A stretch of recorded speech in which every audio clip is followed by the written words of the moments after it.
our charge. Amen.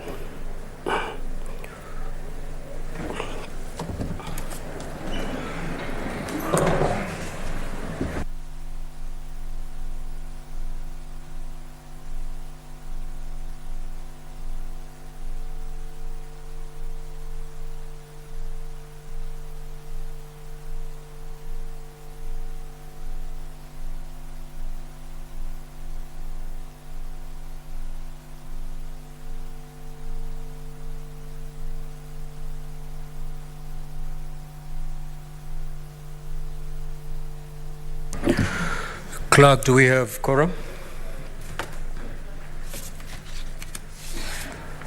We do.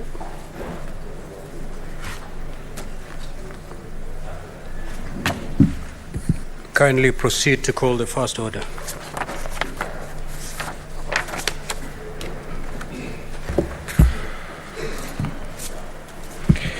Order number 1, administration of oath. Order number 2, communication from the chair.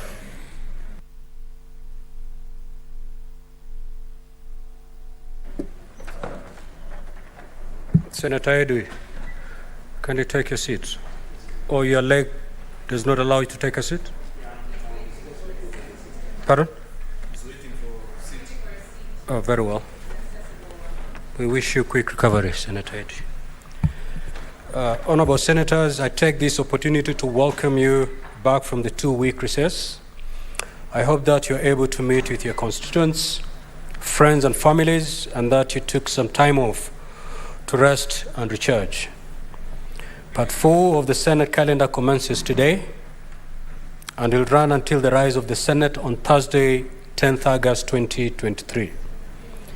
In terms of the legislative business before the Senate, a total of 21 bills are under consideration in the Senate, with 17 at the second reading stage and 4 at the committee of the whole stage. Before the Senate proceeded on recess 2 weeks ago, 5 Senate bills were referred to the National Assembly for consideration, out of which 2 bills were considered, passed, and assented into law. Therefore, 3 other Senate bills are pending conclusion in the National Assembly. 23 motions are pending conclusion before the Senate, while 14 petitions have matured for reporting by respective committee chairpersons. In addition to these, 170 statements are pending conclusion by standing committees. I urge the responsible committee to expeditiously consider the petitions and statements before them and table reports pursuant to our standing orders. From the aforementioned, it is clear that the Senate resumes its sittings with a heavy in tray. The Speaker will do whatever is necessary within the standing orders to expedite consideration of business scheduled in the order paper, but the Speaker alone cannot move business. It goes without saying, therefore, the movers of business listed in the order paper must be in the chamber to prosecute the same. Party whips will be required to ensure that the requisite number of county delegations is achieved for divisions to be undertaken at the right time if we are to clear the backlog of bills and motions. Honorable Senators, in conclusion, the Senate Business Committee has approved schedule for committee chairpersons to issue statements pursuant to Standing Order 56-1B, starting from the 25th July 2023. In this regard, we look forward to hearing the work that committees are undertaking, impacts that this work is making, their plans for the next few months, and a report on the status of implementation of resolutions of the Senate. I wish you fruitful deliberations and wish honorable senators well. I thank you. Next order.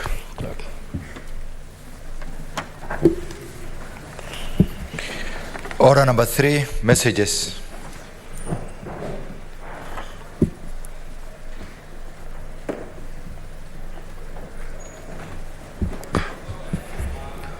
Honorable Senators, I have 2 messages to communicate. 1, I wish to report to the Senate that pursuant to Standing Order 46.3 and 5, I received the following message from the Speaker of the National Assembly regarding the passage by the National Assembly of the Public Finance Management Amendment Bill, National Assembly Bills number 16 of 2023. The message, which is dated Thursday, 29th June 2023, was received on the 29th June 2023, while the Senate was on recess, and was transmitted to all senators pursuant to Standing Order 46.5. Pursuant to the said standing orders, I now report the message. Pursuant to the provisions of Standing Order 41.1 and 142 of the National Assembly Standing Orders, I hereby convey the following message from the National Assembly. Whereas the Public Finance Management Amendment Bill, National Bill number 16 of 2023, was published via Kenya Gazette Supplement number 62 of 4th May 2023 to amend the Public Finance Management Act number 18 of 2012 to operationalize the public debt and borrowing with regard to a framework for monitoring the level of public debt to align it with the provisions of Article 214.2 of the Constitution. And whereas the National Assembly considered and passed the said bill on Tuesday, 27th June 2023, with amendments and in the form attached herewith, now therefore, in accordance with the provisions of Article 110 of the Constitution and Standing Order 41.1 and 142B of the National Assembly Standing Orders, I hereby convey the said decision of the National Assembly to the Senate. Honorable Senators, the message was received with a request from the leader of the majority party in the National Assembly that the Senate Majority Leader to co-sponsor and introduces the bill in the Senate. Pursuant to the provisions of Standing Order 163.2, which states, before a bill originating from the National Assembly is read a first time in the Senate, the Speaker shall notify the Senate whenever a message is received from the Speaker of the National Assembly naming a senator or senators who have been nominated by the sponsor of the bill to co-sponsor the bill in the Senate.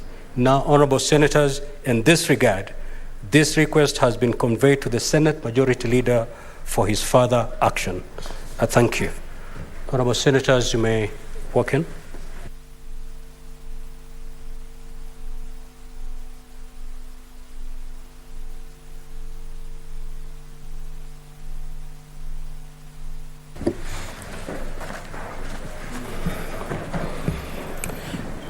This is the second message from the National Assembly.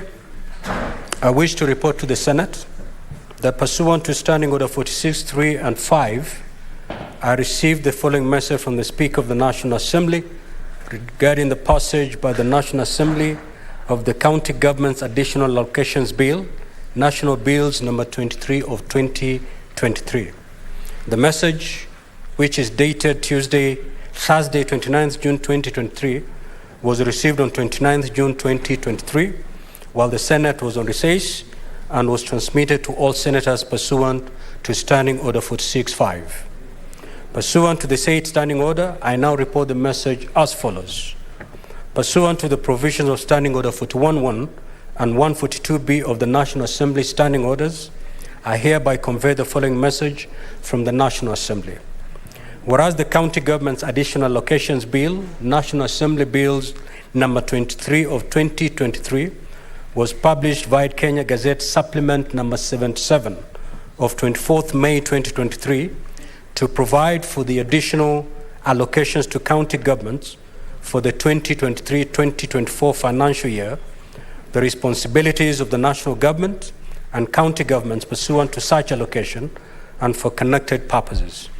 And whereas the National Assembly considered and passed the said bill on Tuesday, 27 June 2023 with amendments as attached herewith, now therefore, in accordance with the provisions of Article 110 of the Constitution and Standing Orders 41.1 and 142B of the National Assembly Standing Orders, I hereby convey the said decision of the National Assembly to the Senate.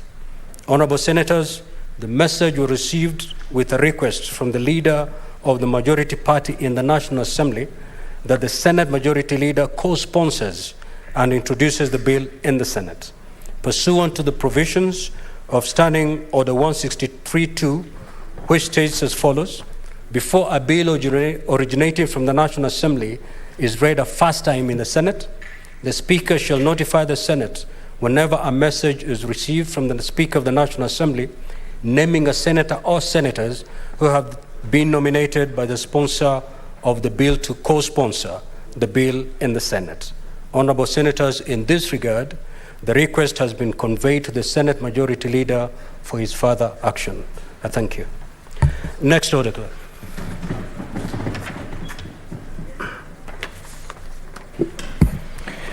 Order number 4, petitions.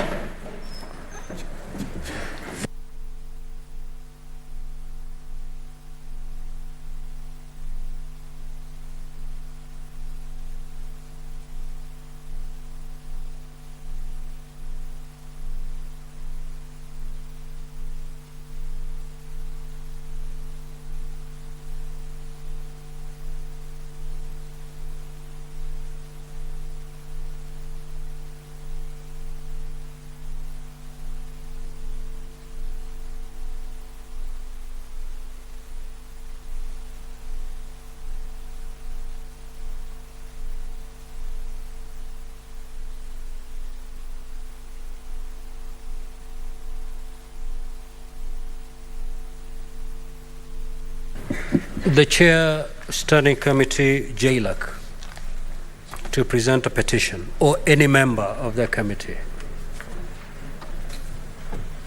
If not, the petition is deferred. Next order, clerk.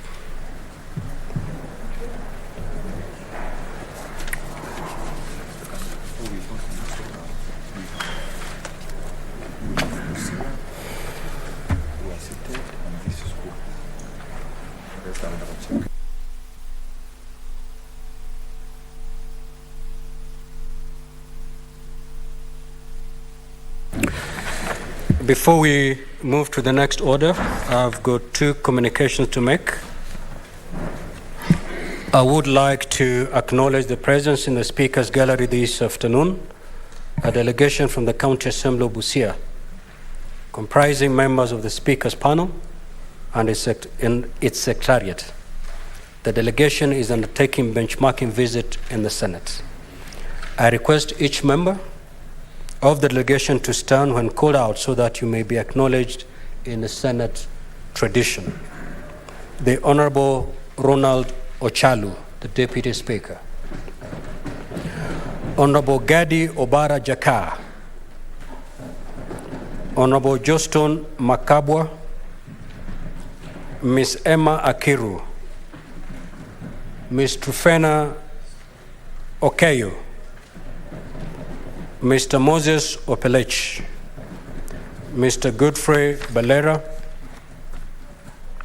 In our usual tradition of receiving and welcoming visitors to Parliament, I extend a warm welcome to the delegation, and on behalf of the Senate and on my own behalf, wish them a fruitful visit.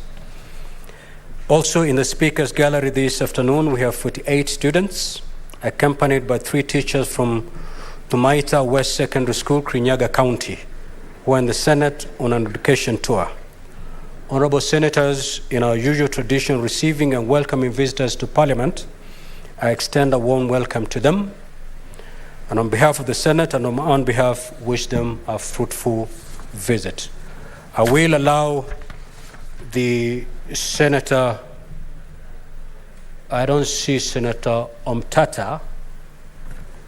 I will therefore allow his immediate neighbor, Senator Osotsi, and 1 minute to say brief welcoming remarks, and thereafter followed by the Senator for Kirinyaga to also under 1 minute to give some welcoming remarks. Proceed in that order.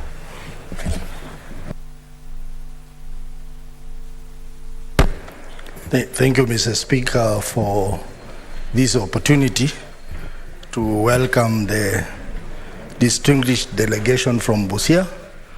Mr. Speaker, Busia is a very critical county in this country, being a county that borders our neighbors Uganda and being a key transit point between the two countries. I want to warmly welcome you to the Senate on behalf of my colleague, Senator Omtata, who is not in this afternoon, but I'm sure he'll walk in any time from now. You have a very formidable senator, an individual or a personality who has fought for the rights of many, not just in Busia, but Kenya in general. I am sure you will enjoy your visit, listen to the deliberation in this Senate, and you will have something to take back to the great people of Busia. Welcome, and thank you for visiting the Senate this afternoon.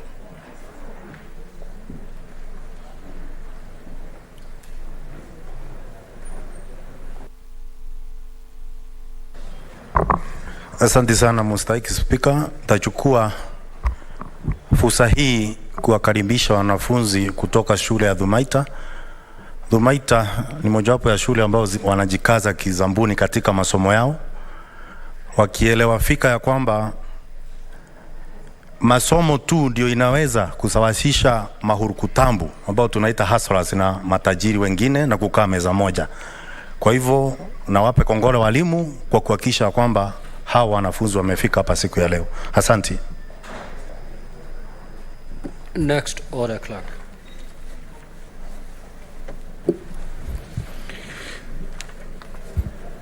Order number 4, petitions.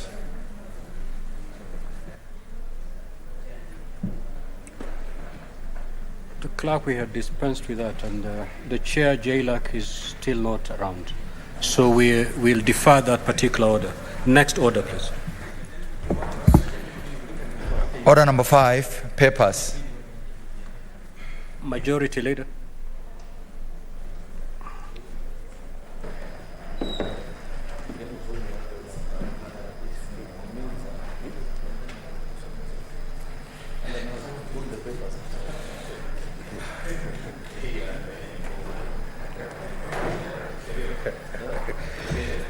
Mr. Speaker, sir, I beg today the following papers on the table of the Senate. Today, 18th July 2023. Number 1, the county government equitable share cash disbursement schedule for the financial year 2023-2024. Number 2, the Commission on Administrative Justice annual report for financial year 2021-2022. Number 3, the Commission on Administrative Justice biannual report for the period July to December 2022. The report of the Auditor General on the financial statements of the municipality of Hola for the year ended 30th June 2020. The report of the Auditor General on the financial statement of the municipality of Hola for the year ended 30th June 2021. A report on the Auditor General on the financial statement of the municipality of Hola for the year ended 30th June 2022. A report of the Auditor General on the financial statements of the Nairobi City Water and Sewerage Company Limited for the year ended 30th June 2022.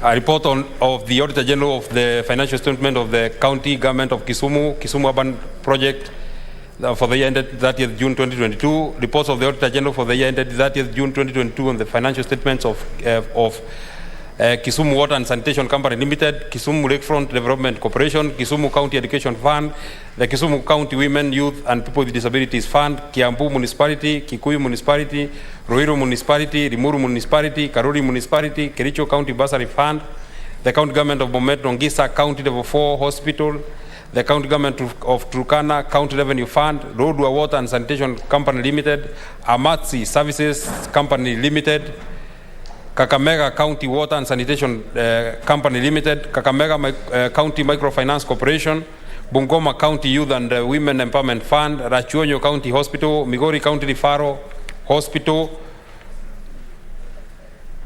Suba Sub-County Hospital, and Homa Bay County Teaching and Referral Hospital. I beg today, Mr. Speaker. Next order, clerk.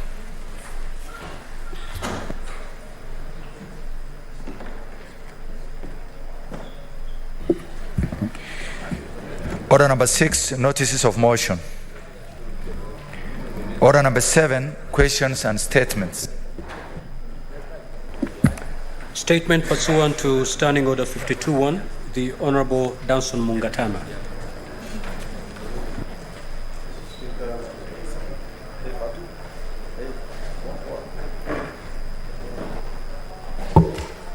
Thank you, Mr. Speaker. Mr. Speaker,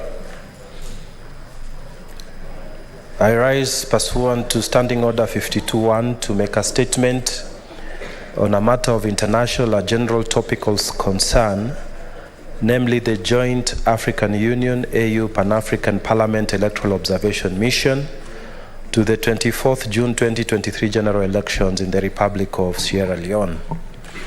Mr. Speaker, sir, Sierra Leone is a country approximately 8.7 million people, holds its general election every 5 years. The 24th June 2023 general elections were the 5th since the end of civil war in the country in the year 2002 and reaffirmed the consolidation of democratic governance in the country. The elections were held against the backdrop of pronounced economic hardships occasioned by massive unemployment, high levels of inflation, and a depreciating currency in the import-dependent nation that is still recovering from the COVID pandemic. Mr. Speaker, sir, the previous elections, particularly of 2018, were highly competitive, with the current president taking the win with 51.8% of the votes cast in the second round of voting that followed the first round, in which no candidate secured the requisite 55%. The 2008 elections witnessed divisive political rhetoric and amplified tensions. Mr. Speaker, sir, the African Union, at the invitation of the Republic of Sierra Leone, and in furtherance of its commitment to promote peaceful, credible, and democratic relations in its member states, deployed a short-term election observation mission of over 50 observers drawn from various African Union states comprising AU organs, notably the Pan-African Parliament, the Sierra Leone, the short-term observers led by His Excellency Haile Mariam Boshe, the former Prime Minister of the People's Republic, Democratic Republic of Ethiopia, who are mandated to assess and report on the degree to which the conduct of the elections met international standards for democratic elections. I was privileged to have represented Parliament of Kenya and led the Pan-African Parliament delegation in the mission. Mr. Speaker, sir, the mission undertook multiple pre-election activities, including sensitization workshops for observers, mapping of polling stations, and consultations with major stakeholders in the country, among them the National Electoral Commission, the Independent Commission for Peace and National Cohesion, the Office of the National Security, His Excellency the President Julius Bio, who was seeking re-election, and Dr. Samura Kamara, who was the main opposition contender. Throughout the consultations, the mission observed the need for a peaceful and credible electoral process. Mr. Speaker, sir, 13 candidates, 12 men and 1 woman, declared interest in the presidential seat. The incumbent, His Excellency Julius Bio of the Sierra Leone People's Party, SLPP, retained the seat, having emerged the winner with 56.17%. In addition to the presidential seat, 135 parliamentary and 493 local council seats were in contention. The elections for members of parliament and councillors were conducted by the proportional representation system as opposed to the first past the post system that was used for the presidential and mayoral elections. This meant that the people elected political parties of choice instead of directly voting for individual candidates. Mr. Speaker, sir, the AU mission observed voting in 219 polling stations in 13 of the 16 electoral districts in Sierra Leone. The observation mainly focused on factors that would impact the integrity of the elections and encompass, amongst other, the accessibility, staffing, security, delivery, and adequacy of voting material in polling stations. The overall assessment of the mission was that the elections were relatively peaceful, conducted in accordance with the laws of Sierra Leone, and were credible.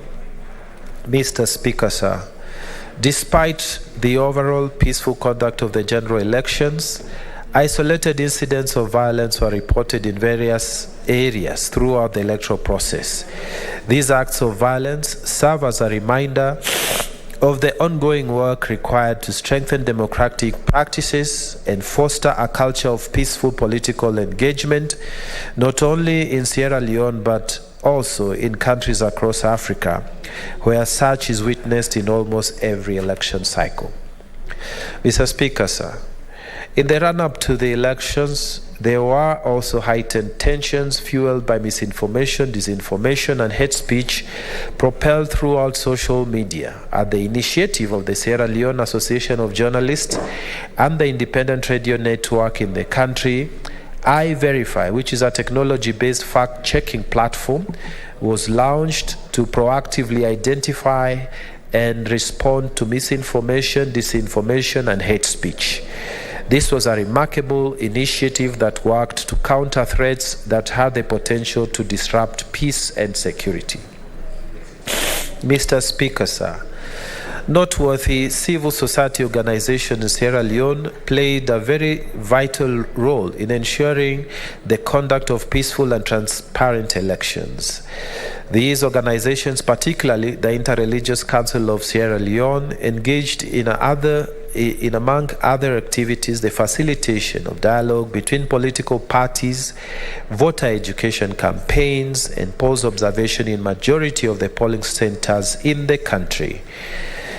The Interreligious Council of Sierra Leone convened meetings between political parties and facilitated the signing of a peace pledge by presidential candidates.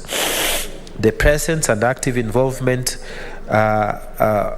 helped uphold accountability by both the government and electoral authorities and enhanced public trust in the process.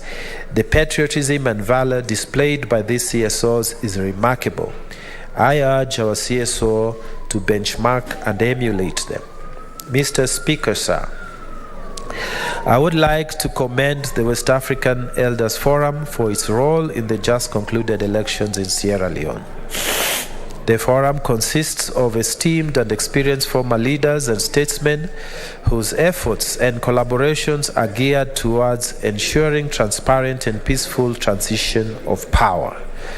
Through their wisdom, experience, and impartiality, the forum contributes significantly to creating an environment conducive for credible elections and democratic governance. Mr. Speaker, sir, as I conclude, it is from the foregoing and my observation of the election process in Sierra Leone that I urge the following. 1. Standing Committee on National Cohesion, Equal Opportunity, and Regional Integration to initiate engagements with the Ministry of East African Community, EAC, their SARS and regional developments towards the establishment of an East African Elders Forum as credible platform of eminent leaders who will engage in preventive diplomacy as a means of reducing electoral-related tension and violence in East Africa. 2.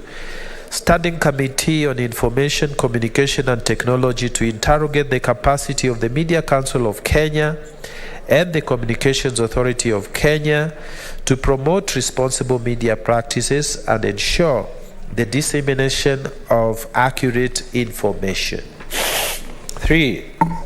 A Standing Committee on Justice, Legal Affairs and Human Rights to consider a review of the legal framework to provide for 1. Financial support from government to CSO and the media, more so during the election period, in recognition of the significant contributions they make in enhancing the accountability, transparency, and citizen participation in elections.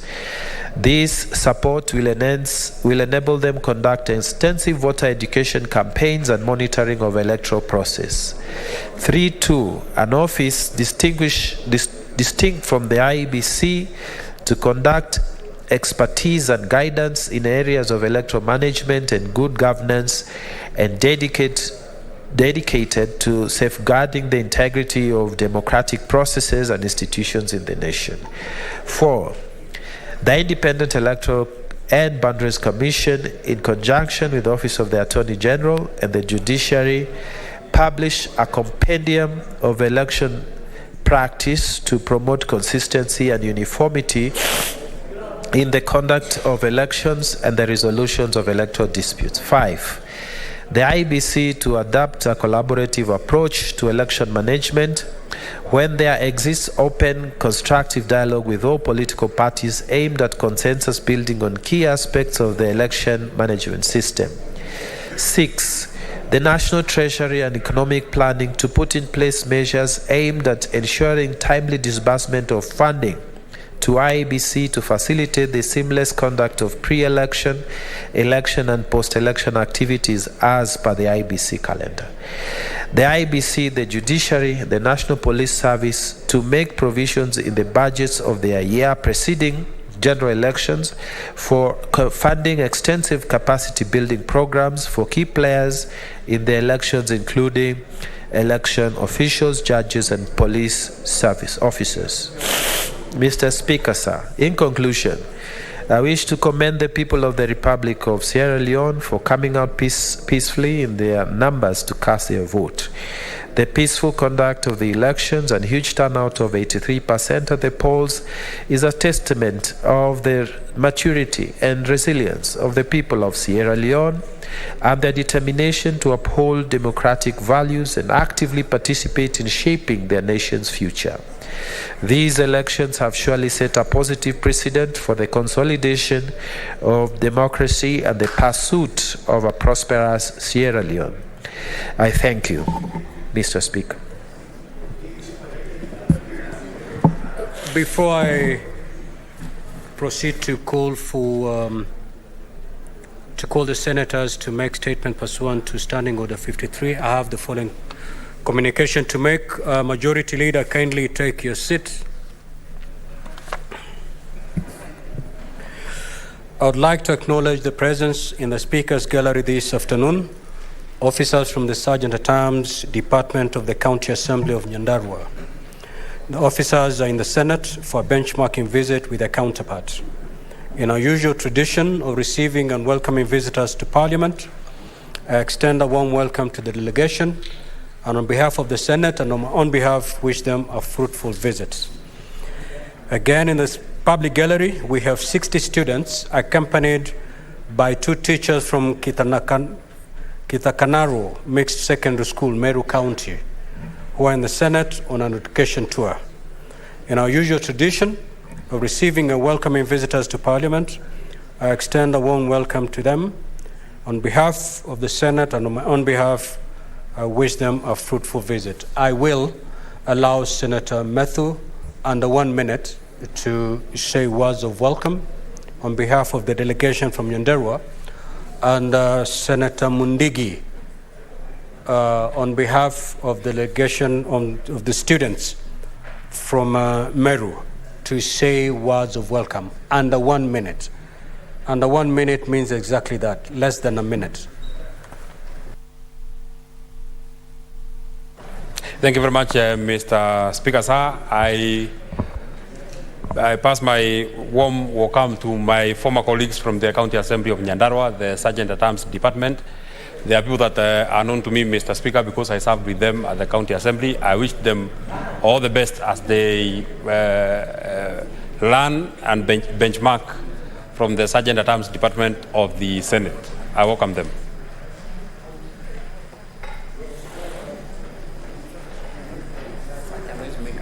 Bwana Spika, nakaribisha watoto wa kutoka Meru County. Senator Chirangi, kindly take your seat. Bwana Spika, nakaribisha watoto wa kutoka Meru County. Meru County, Senator wenu ayuko karibu, yeye ndio Deputy Speaker, na yale mnaona tunafanya hapa, mnafaa mjifunze, mjue ni nyinyi mtakuwa maseneta wa kesho, na pia mtakuwa hata directors wa kesho na mambo yote ambayo, kwa sababu unaona miaka inaendelea. Kwa hiyo mjifunze vizuri, na pia yangu ni kumwambia mkijifunza mpaka mjiepuke na mambo ya pombe na ndawa za kulevya na vitu zile zingine. Asante Bwana Spika. Now, honorable senators, pursuant to Standing Order 45-2, I wish to rearrange today's order paper. We will move to prosecute order number 9, number 10, and number 11 before coming back to the statements pursuant to Standing Order 53-1. Clerk, kindly proceed to call the order.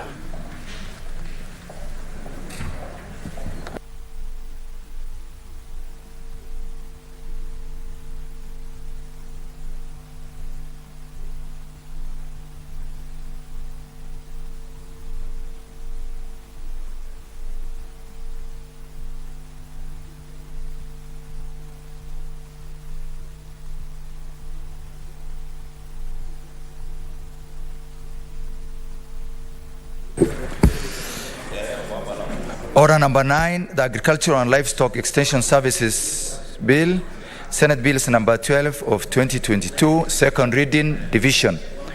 Order number 10, the Startup Bill, Senate Bills number 14 of 2022, second reading, division. Order number 11, the Mung Beans Bill, Senate Bills number 13 of 2022, second reading, division. Sergeant at Arms, kindly ring the division bell for 3 minutes.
Order, honorable senators, kindly take your seats.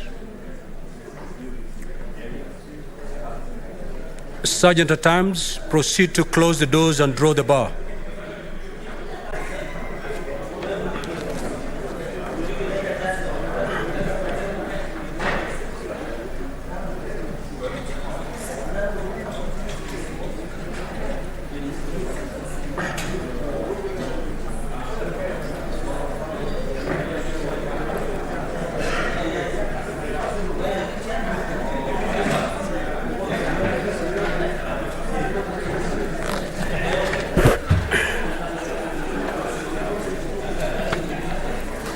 Order, honorable senators, kindly let's take our seats so that we proceed with this business. Senator Chirange, the recess is over.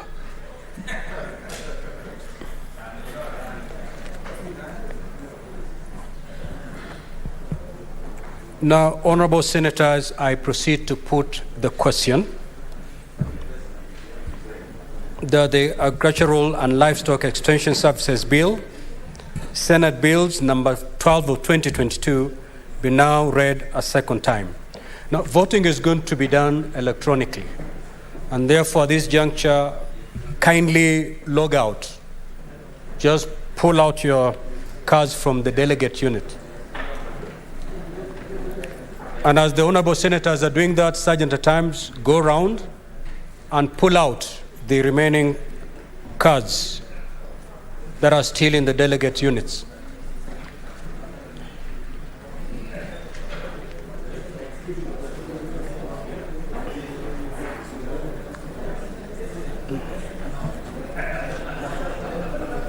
Sergeant at arms, if you're done, kindly signal me so that we proceed.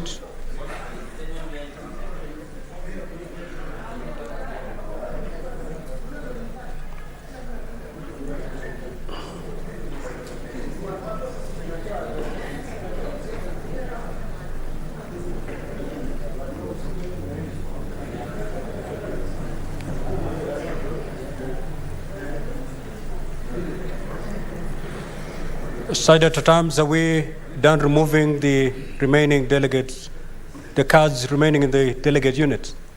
Good. Honorable senators, kindly proceed to insert, to log back. Kindly log back. Log back and proceed to vote by way of pressing yes, no, or abstain. Proceed.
Senator Peris, Tobiko, and Senator Mariam, kindly approach the dispatch so that you can be assisted to vote.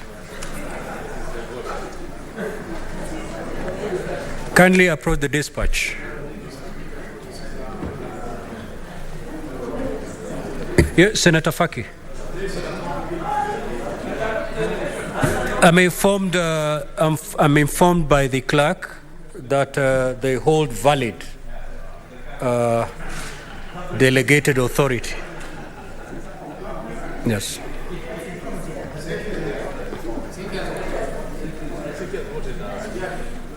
Clerk, Senator Perez holds because I'm informed the senator concerned is present. Okay, then you may proceed to take your seat, Senator Perez.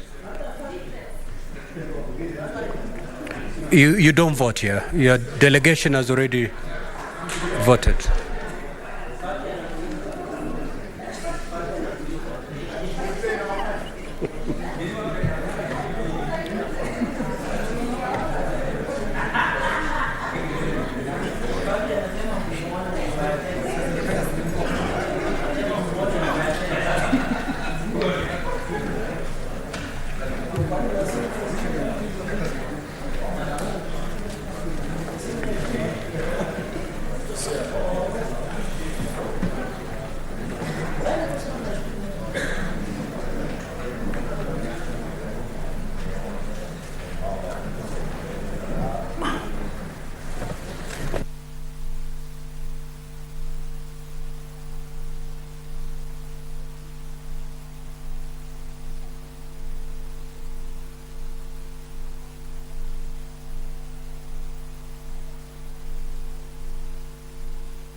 Honorable Senators, we're going to announce the results after we voted for the third bill. So we are now going to proceed to the second bill, which is the starter bill, Senate Bill number 14 of 2022. And I'll proceed to put the question. That the starter bill, Senate Bills number 14 of 2022, be now read a second time. You may now proceed to vote by pressing yes, no, or abstain.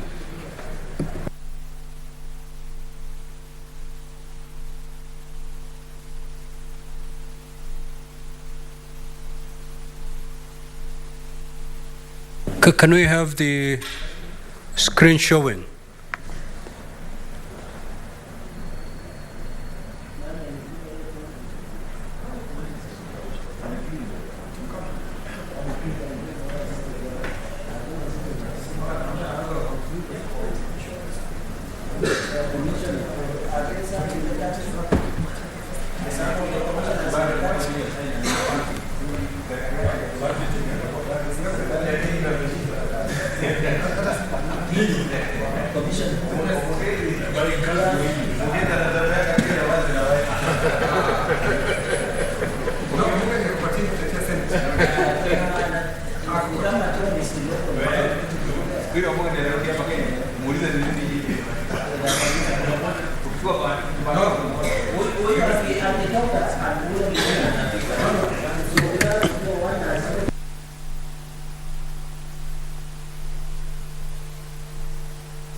Senators, we're not back on air. Kindly proceed to vote.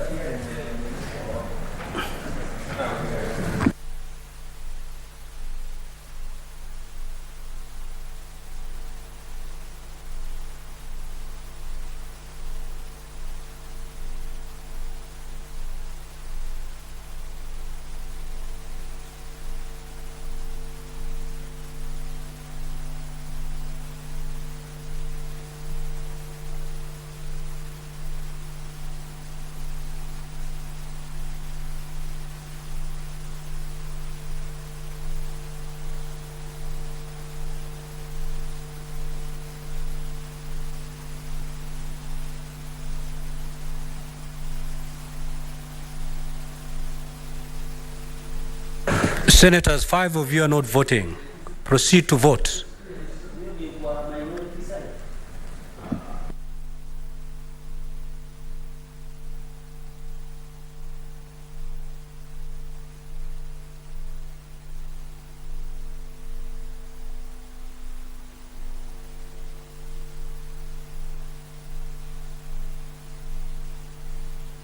Senator Mariam, kindly proceed to the dispatch so that you may be assisted to vote.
Honorable Senators, we are going to announce the results after the third bill has been voted on.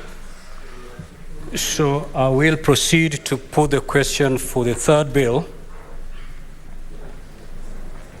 that the Mung Beans Bill, Senate Bills number 13 of 2022, be now read a second time. You may proceed to vote.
There's one senator who is struggling somewhere.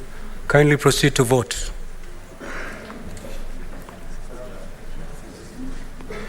And if you have trouble, you can actually approach the dispatch desk.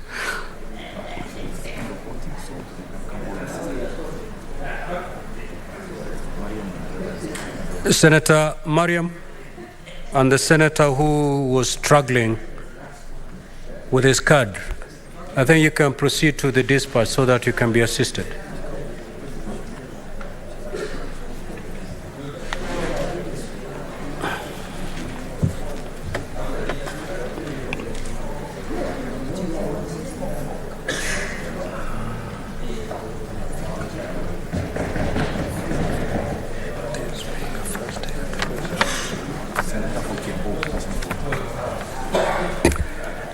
Senator Karungo, proceed to dispatch so that you may be assisted, please.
Senator Onyonka, you have not voted in the 3 bills. Could there be a problem? The senator said he did vote. Well, just come to the dispatch, Senator Onyonka, please. Just proceed to approach the dispatch.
Senator Chirange, we have not suspended the standing orders.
Now, Senator Eddy, you have not voted for the startup bill, and Senator Onyonka, you have also not voted for the startup bill.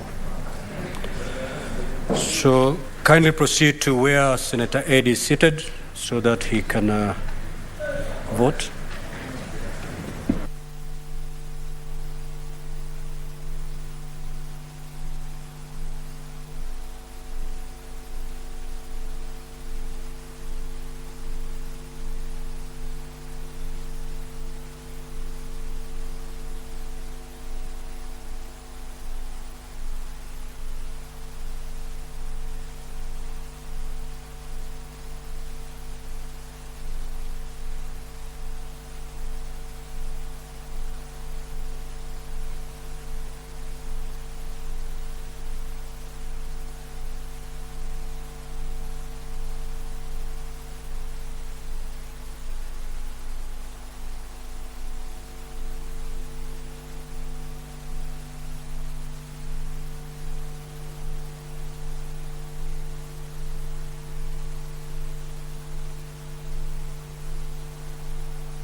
The results of the division is as follows.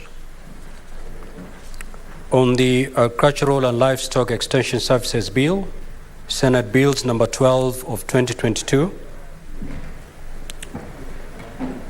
the ayes 30 votes, noes 0 abstention 0. So the ayes have it.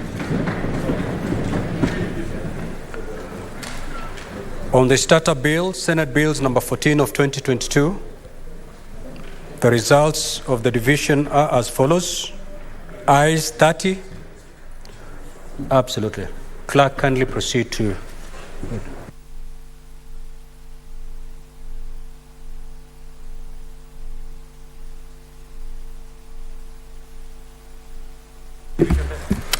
A bill for an act of parliament to provide for agricultural and livestock extension services, establish the agricultural and extension service, and for connected purposes.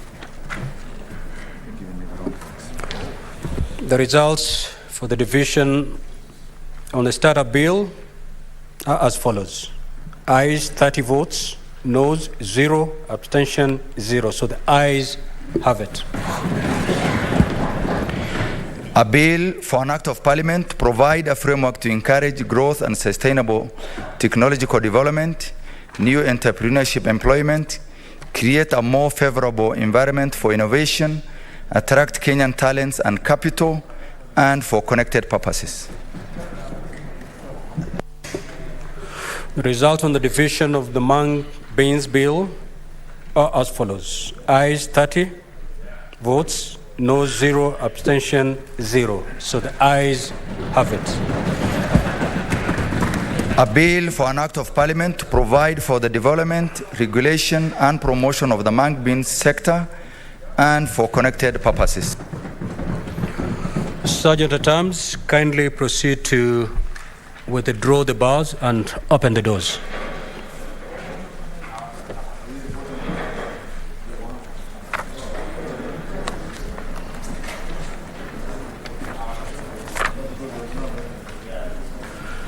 Now, honorable senators, this is our very first day upon resumption, and we have moved pretty well. I hope we can maintain this momentum. We will be able to cover a lot of ground if we maintain this momentum. The only thing I can do as your speaker is just to congratulate you for this job well done today. Thank you. We'll proceed with the statement pursuant to Standing Order 53-1. This order had already been called out. Yes, Senator Mundigi, what is your point of order?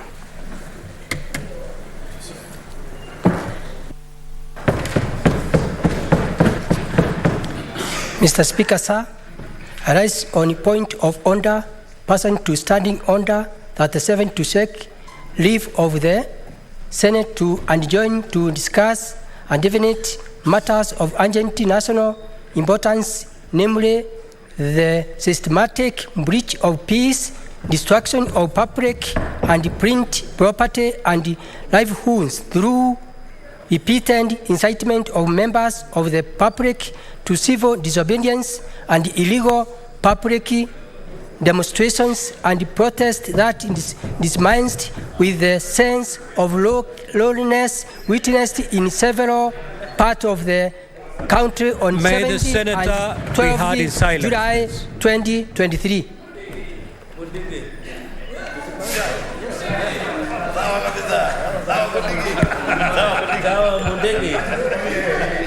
Yes. Yeah. Honorable senators, the motion has made the requisite number required. Therefore, the motion shall be debated at 5 p.m.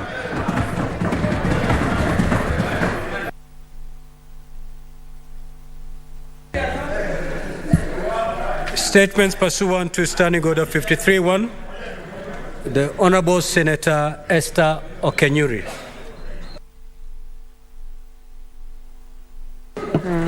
Thank you, Mr. Speaker. Request for a statement. I rise on the neglect and marginalization of the Abagusi community's role in the fight for independence. Mr. Speaker, sir, I rise pursuant to Standing Order 53-1 to seek a statement from the Standing Committee on Labor and Social Welfare regarding the neglect of the role of the Abagusi community in the fight for Kenya's independence. In the statement, the committee should, 1, furnish the Senate with a comprehensive Senator index. Cheptumo, kindly take your seat. Senator Chirange, you're becoming notorious. In the statement, the committee should, 1, furnish the Senate with a comprehensive index encompassing all references to the Abagusi people and their heroes, which explicitly acknowledges and chronicles the significant contributions made by the Abagusi community during the struggle for Kenya's independence. 2, provide an analysis of the National Heroes Council's knowledge pertaining to Morangiti, who was born in the mid-1800s in Gusii land, with particular emphasis on her opposition against the British rule and her instrumental contribution to the pivotal Abagusi rebellion of 1905. And finally, state plans in place, if any, by the National Heroes Council to ensure recognition and immortalization of Morangiti and to promote and entrench her name into national literature and in school curricula and place her at par with her contemporaries such as Meketalili Wamenza. Senator Okenyuri Esther MP. Thank you, Mr. Speaker. Senator Mundigi. Your statement, Senator Mundigi.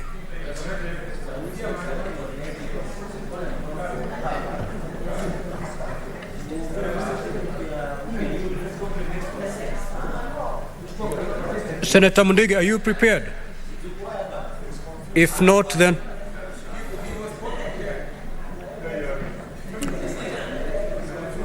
as he gathers himself, let's proceed. Senator Maruma. Okay, very well, Senator Maruma. I think Senator Mundigi has gathered himself. Allow him to read his statement. Proceed, Senator Mundigi. Request for statement on distribution of suspended fertilizer by government. Mr. Speaker, sir, I rise pursuant to Standing Order 53.1 to check a statement from the Standing Committee on Agriculture, Livestock and Fisheries regarding distribution of subsidized fertilizer by the government. In the statement, the committee should, 1, explain why subsidized fertilizer under the government fertilizer subsidized program is only distributed to the regional national cereals and produce board NCPB stores and not to the smallest devolved until at the country level, though causing the fertilizer to be inaccessible to farmers at the grassroots. State whether there are plans by the government to ensure that the subsidized fertilizer is distributed to the ward level or at the chief's office or any other convenient location close to farmers, and 3, state measures put in place to ensure subsidized fertilizer is available and accessible to farmers early enough before the onset of the planting season. Thank you, Mr. Speaker. Senator Maruma.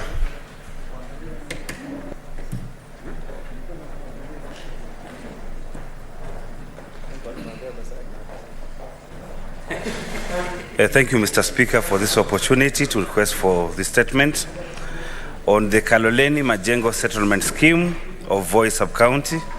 Mr. Speaker, sir, I rise pursuant to Standing Order 53.1 to seek a statement from the Standing Committee on Lands, Environment and Natural Resources regarding the status of adjudication of Kaloleni Majengo Settlement Scheme in Voi Sub-County, Taita Taveta County. In the statement, the committee should, 1, update the Senate on the status of the land adjudication process. 2, state the reasons for the abandonment of the adjudication process. 3, table a comprehensive list of all the landowners in Kaloleni Majengo Settlement Scheme, and 4, indicate the estimated timeline for the recommencement of title deed issuance to the landowners in Kaloleni Majengo Settlement Scheme. I thank you, Mr. Speaker. Senator Mohammed Chute.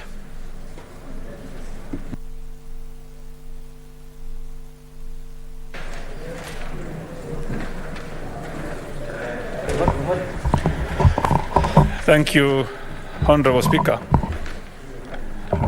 I'm requesting for a statement on the release of retention money arising out of contracts for construction works in the northern frontier counties.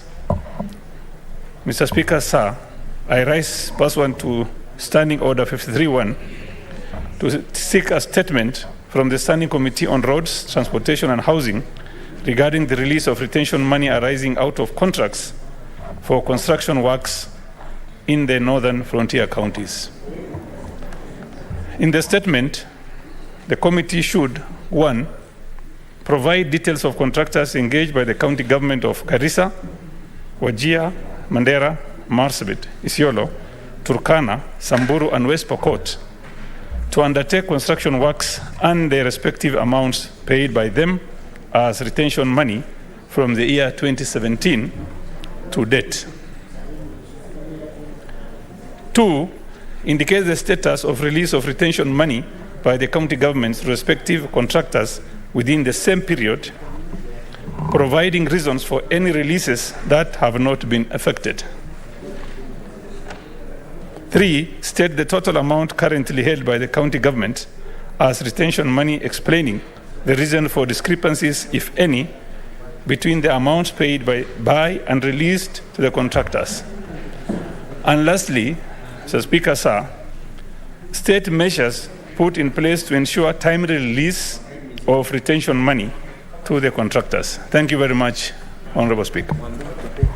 As I run through the last statement, I will allow 2 interventions on the statement sought by Senator Thank you. Senator Cherange. Thank you, Mr. Speaker. I want to comment something on the statement by Senator Mundigi. Mr. Speaker, sir, and Senator Chute, I want to thank government on the subsidized program of fertilizer. I think what we need to do is now to ensure in future, Mr. Speaker, we devolve to the certain level of either ward level or sub-county level to ease access to farmers. Number 2, Mr. Speaker, when I met farmers at the Bonjoka area, Mr. Speaker, in Kabwareng ward, they requested that the issue of subsidized fertilizer should come up a bit early, especially in November, December.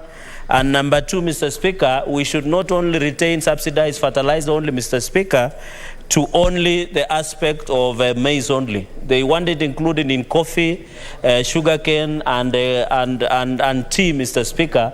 And I think we had a robust discussion under the leadership of His Excellency Rigathi Gachagua when we were doing tea reforms in Kericho.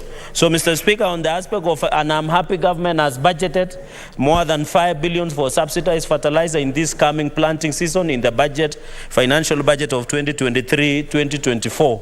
And we hope the small matter in court of the finance bill shall be resolved so that we can get enough and sufficient resources, Mr. Speaker. Finally, Mr. Speaker, on the aspect, and I think on the statement by Senator Okinyuri, even us, I've seen her talking about the role of Abakusi community in the fight against fight for Kenya's independence, Mr. Speaker. Even us, we have what we call Koitalel, Samoe, and the Nandi warriors and the Kalenjin warriors who are yet to be compensated at now. So I'll be very keen, Mr. Speaker, to relook at it, Mr. Speaker. Finally, on the issue of retention of money, the law is very clear, Mr. Speaker, that retention money acts as to protect the government or county governments from liability. Mr. Speaker, if there is anybody who has taken away retention money from these northern frontier counties, Mr. Speaker, they must fail full force of the law. This is illegal. This is against financial law, against Public Finance Management Act, Mr. Speaker, because the retention money are supposed to act as an insurance of the projects that you are undertaking in county governments and national governments, Mr. Speaker. We'll be looking forward, not only the northern frontier counties, even my county, Mr. Speaker, when you check retention funds, especially for flagship projects, Mr. Speaker, they no longer exist. So actually, Mr. Speaker, they are violating the law, and I think what is happening in northern frontier counties, Mr. Speaker, we have had a discussion, especially in Public Accounts Committee, on retention money that affects Mr. Speaker. So I would be keen that, Mr. Speaker, let us not only restrict, Mr. Speaker, to North Frontier counties. I would want also other counties to be included, and I request that, Mr. Speaker, this should not go to Committee of Roads. It should come to where I'm the Vice Chair, Mr. Speaker, so that we can handle, Mr. Speaker, because I know, Mr. Speaker, because I know how these people behave. I'm the only Mr. Speaker, who has an expertise of clamping them down and ensure that we look at this issue. And I can assure you, Mr. Speaker, as my committee, we will not let the House down. We will not let the leadership down. We will not let Kenyans down. We will handle them where necessary to ensure they account, Mr. Speaker.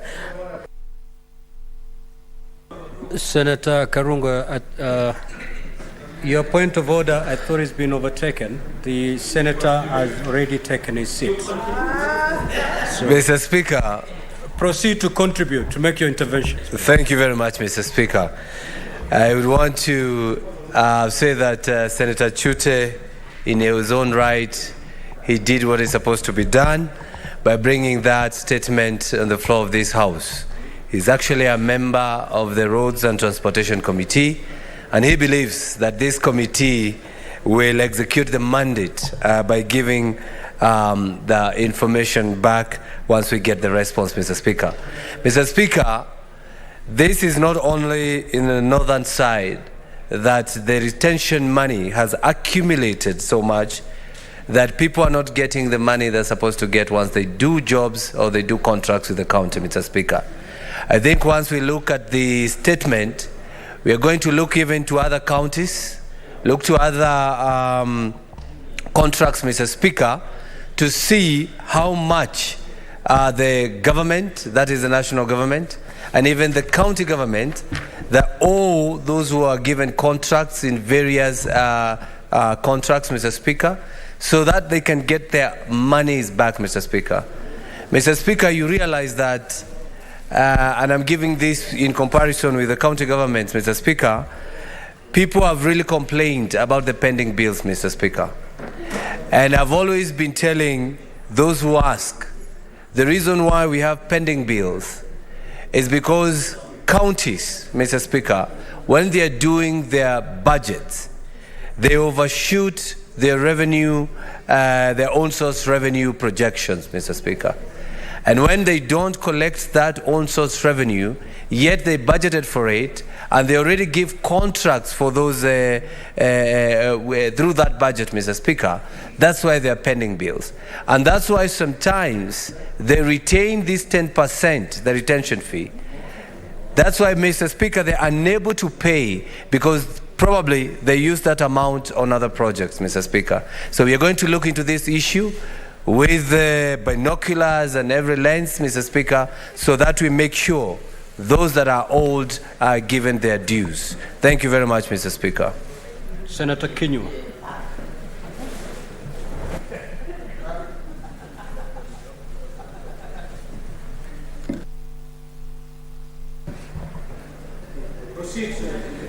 Thank you, Mr. Speaker.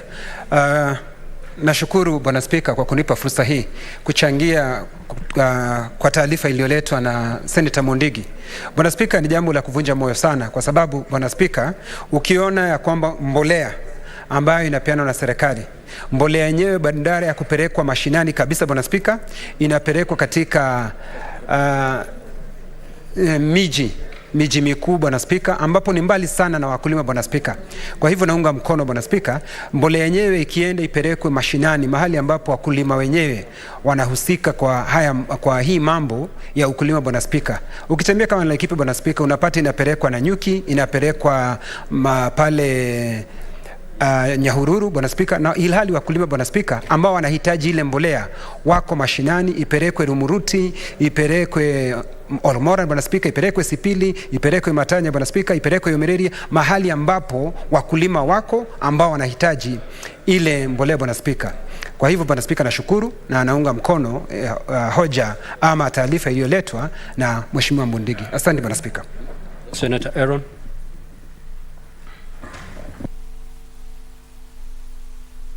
Majority Leader, your name is beaming on my dashboard, certainly signifying that you want to speak. Yes. Proceed.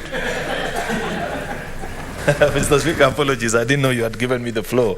Mr. Speaker, I wanted to react to a statement by Senator, two statements actually, Senator Mundigi and then also Senator Said Chute. Let me start with Senator Mundigi's statement. Mr. Speaker, I like the angle that Senator Mundigi has pursued, where we are asking of the Ministry of Agriculture to furnish this House, Mr. Speaker, with details on the plans that they have to ensure that there is flawless distribution, Mr. Speaker, of the fertilizer program. Mr. Speaker, this is one of the signature success stories of this administration, Mr. Speaker. Mr. Speaker, because of the many theories that are being peddled by prophets of doom about what this administration has achieved in the last 8 months, we have missed an important celebration.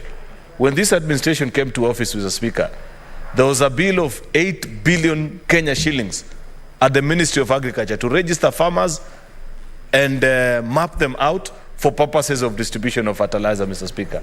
But this being a prudent administration, Mr. Speaker, we sat down and using the administrative officers, DCCs, chiefs, sub-chiefs, who are previously being used by the previous administration, Mr. Speaker, to conduct political activities and performing dismally while at it, Mr. Speaker, we use them well because your chief, Mr. Speaker, knows what size of land you have and what you're cultivating or tilling on that particular land, Mr. Speaker. Therefore, when it comes to registration of farmers, they are the most best place, Mr. Speaker, to draw out a map of each and every farmer in this country, Mr. Speaker. Out of that program, more than 6 million farmers, Mr. Speaker, have benefited out of this program. Spent perhaps less than 50 million Kenya shillings to carry out this program, Mr. Speaker, something which the previous administration had budgeted over 8 billion Kenya shillings to undertake, Mr. Speaker. But what Senator Mundigi is asking of the Ministry of Agriculture, Mr. Speaker, is a valid concern.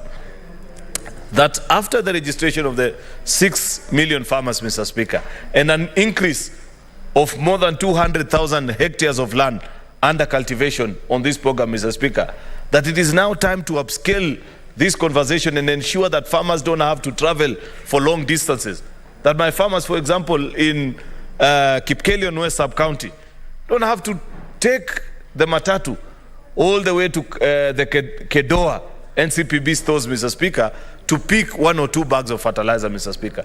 That government must find ways of ensuring the last mile exercise of this program, Mr. Speaker, is well drawn out, either by use of the list structure of the devolved unit, that is awards, ensuring that in collaboration with our county governments, you ensure you find a safe storage for the fertilizers that are due for farmers in a particular ward, or if that becomes even difficult, because, Mr. Speaker, that would be an enormous task. If I think of my own ward of Kabianga, where I come from in Kericho County, Mr. Speaker, everybody is a farmer and everybody expects fertilizer.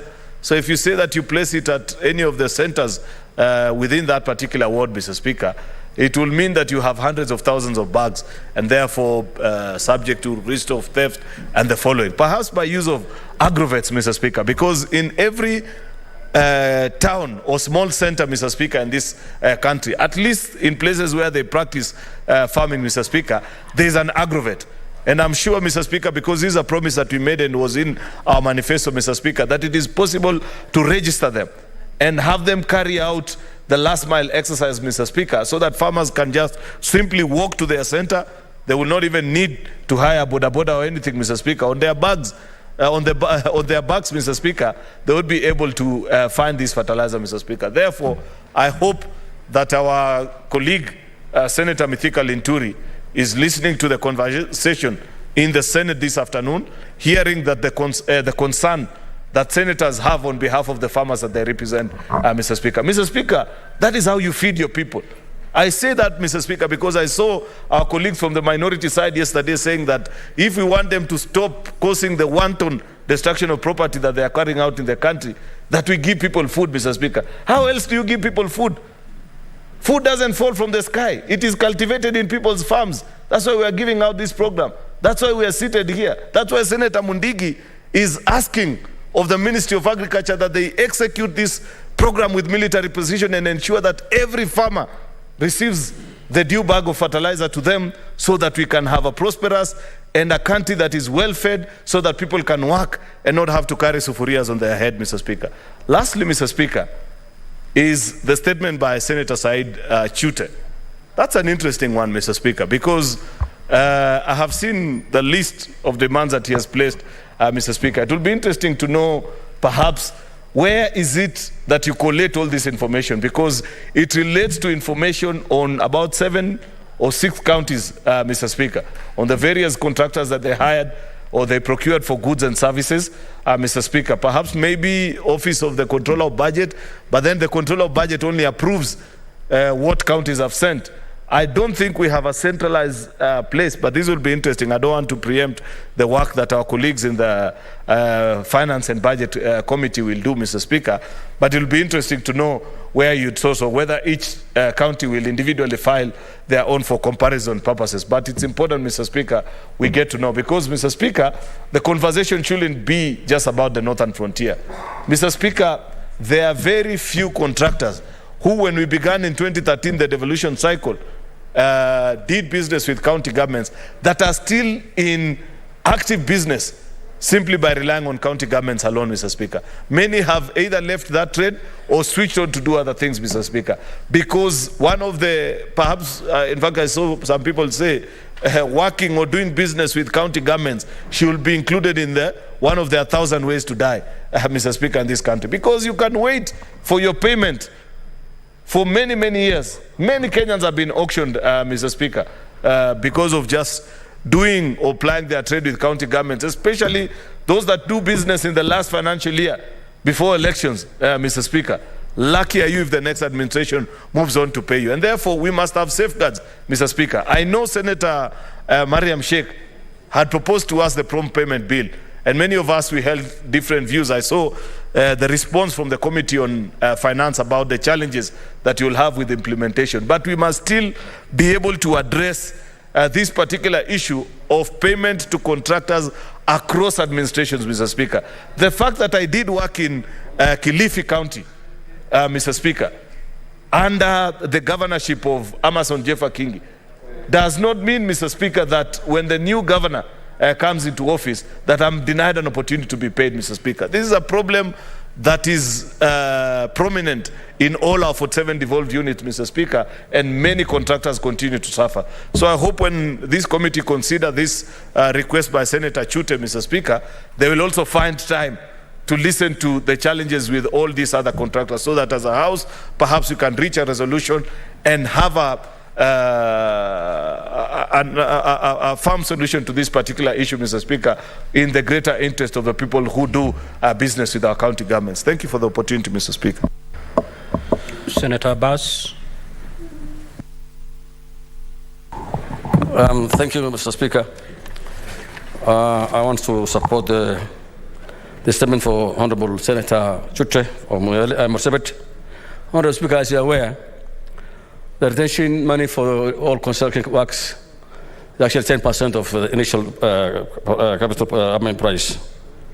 However, this money is supposed to be retained for only 1 year at most.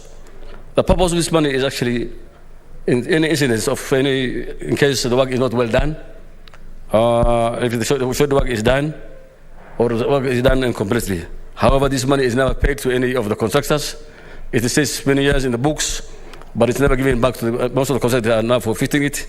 At times, contractors they do their job, they do it to complete it. They might not even get a better profit margin, and they depend on this retention money. but however, this money is not actually paid back to them. And most of the money is forfeited, and at times it stays for some years in the books, and it becomes automatically forfeited. And therefore, I think I want to support Honorable Sweete that this money must be paid in time, at least for the 1 year. They're going to be retained. If the work is well done and the work is completed, then it must be paid. With those few remarks, I beg to support. Before we call the next order, I've got the following communication to make. In the Speaker's Gallery this afternoon, we have 56 students accompanied by 2 teachers from South Taito Girls High School, Nyeri County, who are in the Senate on an education tour. In our usual tradition of receiving and welcoming visitors to Parliament, I extend a warm welcome to them, and on behalf of the Senate and on my own behalf, wish them a fruitful visit. I'm not seeing the Senator for Nyeri County. I will therefore ask Senator Karen Nyamu to say welcoming remarks under 1 minute.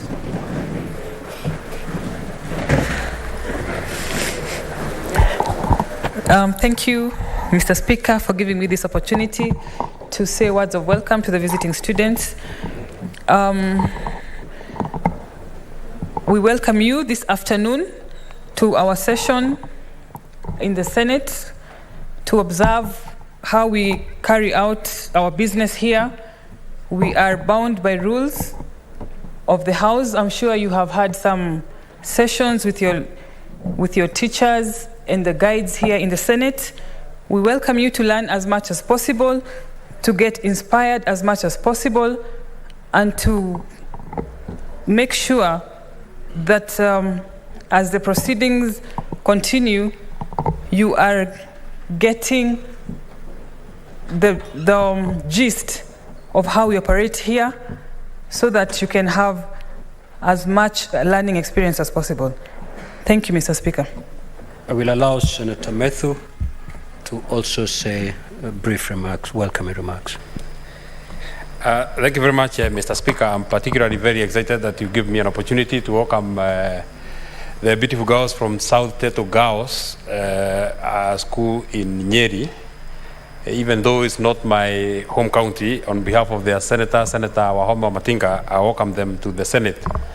I'm particularly excited, Mr. Speaker, that amongst the students who are here is my own sister, Hannah Njoki, a good girl who was left by her mother when she was a primary school kid, and she has beaten all odds. And I'm very, very, very proud as her guardian that she's now a student and she's doing very well. She has made me very proud, and indeed our family proud. And she is a proof that you can become and go all the way up. As I wish them well and in their visit to the Senate. When I last visited their school, Mr. Speaker, they asked that they would want to come to the Senate so that they see where the brother of one of their colleagues work and ply his trade. And I'm very happy that we've made this happen, and we've made it possible. I just want to tell them the words that I've told them, that if they believe in themselves and they begin working very hard, they will become whatever they would want to become. Through Anne and myself, they're able to mirror themselves, and they're able to see that they can become and go all the way up. I wish you well. Most of them, Mr. Speaker, are Form 4 students, including my own sister, who is a candidate. So from the floor of the Senate, I give you my best wishes. Please go and conquer the world, go and conquer the exam, go and become great leaders. Amongst the senators who are in these chambers are good senators who have gone all the way up. I'm particularly very excited that Senator Professor Margaret Kamal is here, who became a professor on the year that I was born, Mr. Speaker, and she has been afloat through and through, having been a member of parliament, having been a minister of higher education on the year that I joined the university, and she's an example that the girls from South Taito Girls can take after. I wish them well, including some other very young colleagues who are here, Senator Maletian, other young senators who are here. You have all the examples. Senator Karen Nyamu, who just spoke to you, you have all the examples to become whatever you want to become. I wish you well as you go back to Nyeri. Next order, clerk. Order number 8, the Community Health Services Bill, Senate Bills number 24 of 2023, first reading. A bill for an act of parliament to provide a framework for the delivery of community health services, to promote access to primary health care services at the community level and reduce health disparities between counties, to provide for the training and capacity building of community health workforce and for connected purposes.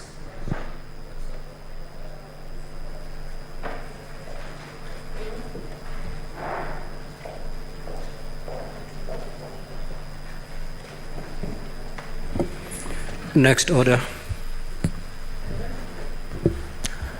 Order number 12, the Persons with Disabilities Bill, Senate Bills number 7 of 2023, second reading, resumption of debate.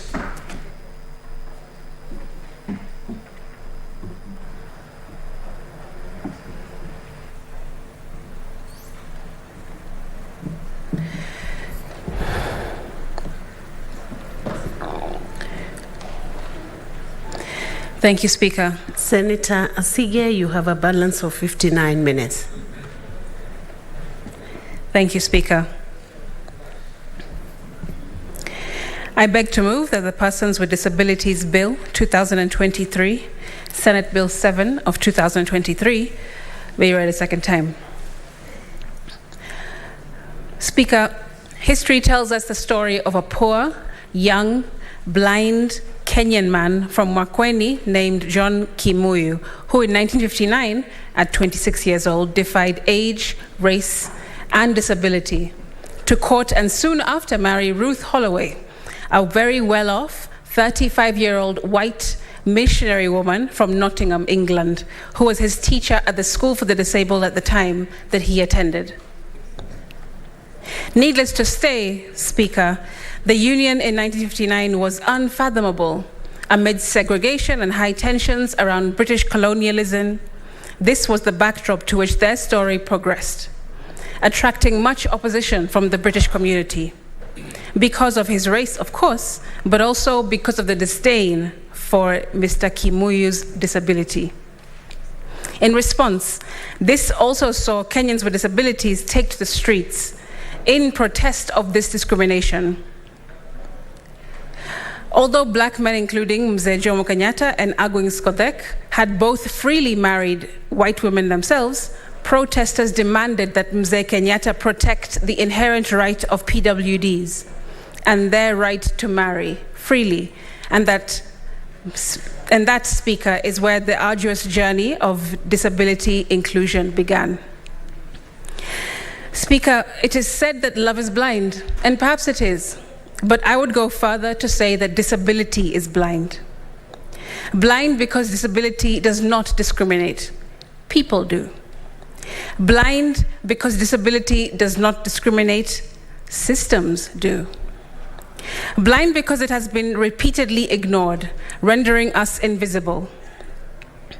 Blind because in 1959, the young, determined, blind man did his part to expose a problem, giving me, today, a young, determined, blind woman, the opportunity to do my part and propose solutions.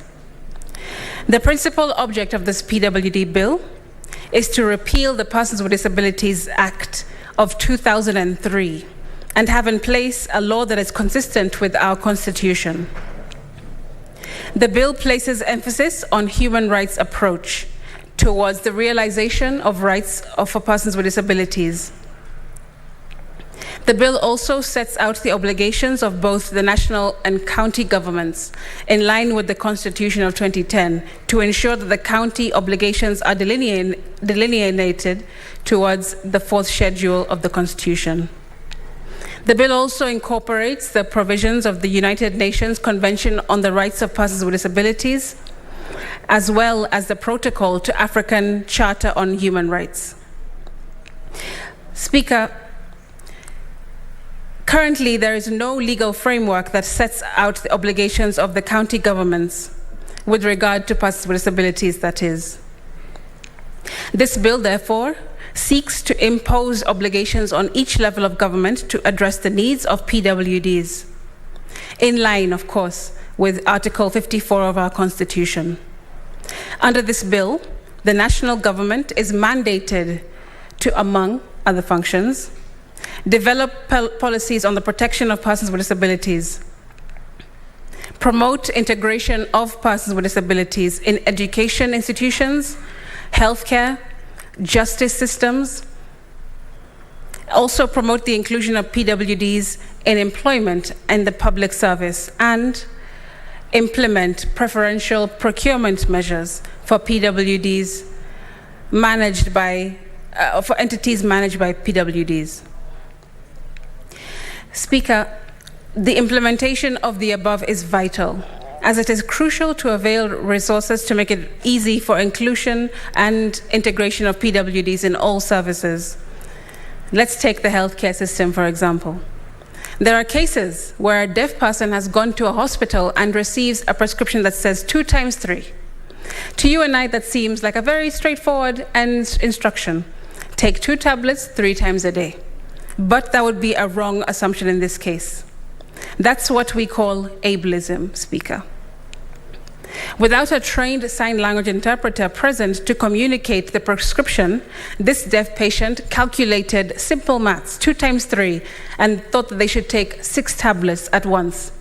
These mistakes can have serious consequences that we cannot ignore. This is just one example of many layered challenges that persons with diverse disabilities face across different sectors on a daily basis. On the other hand, Speaker, county governments are mandated to, among other functions, implement the national policy and strategy on persons with disabilities, which I understand is being drafted by the National Council of Persons with Disabilities as we speak.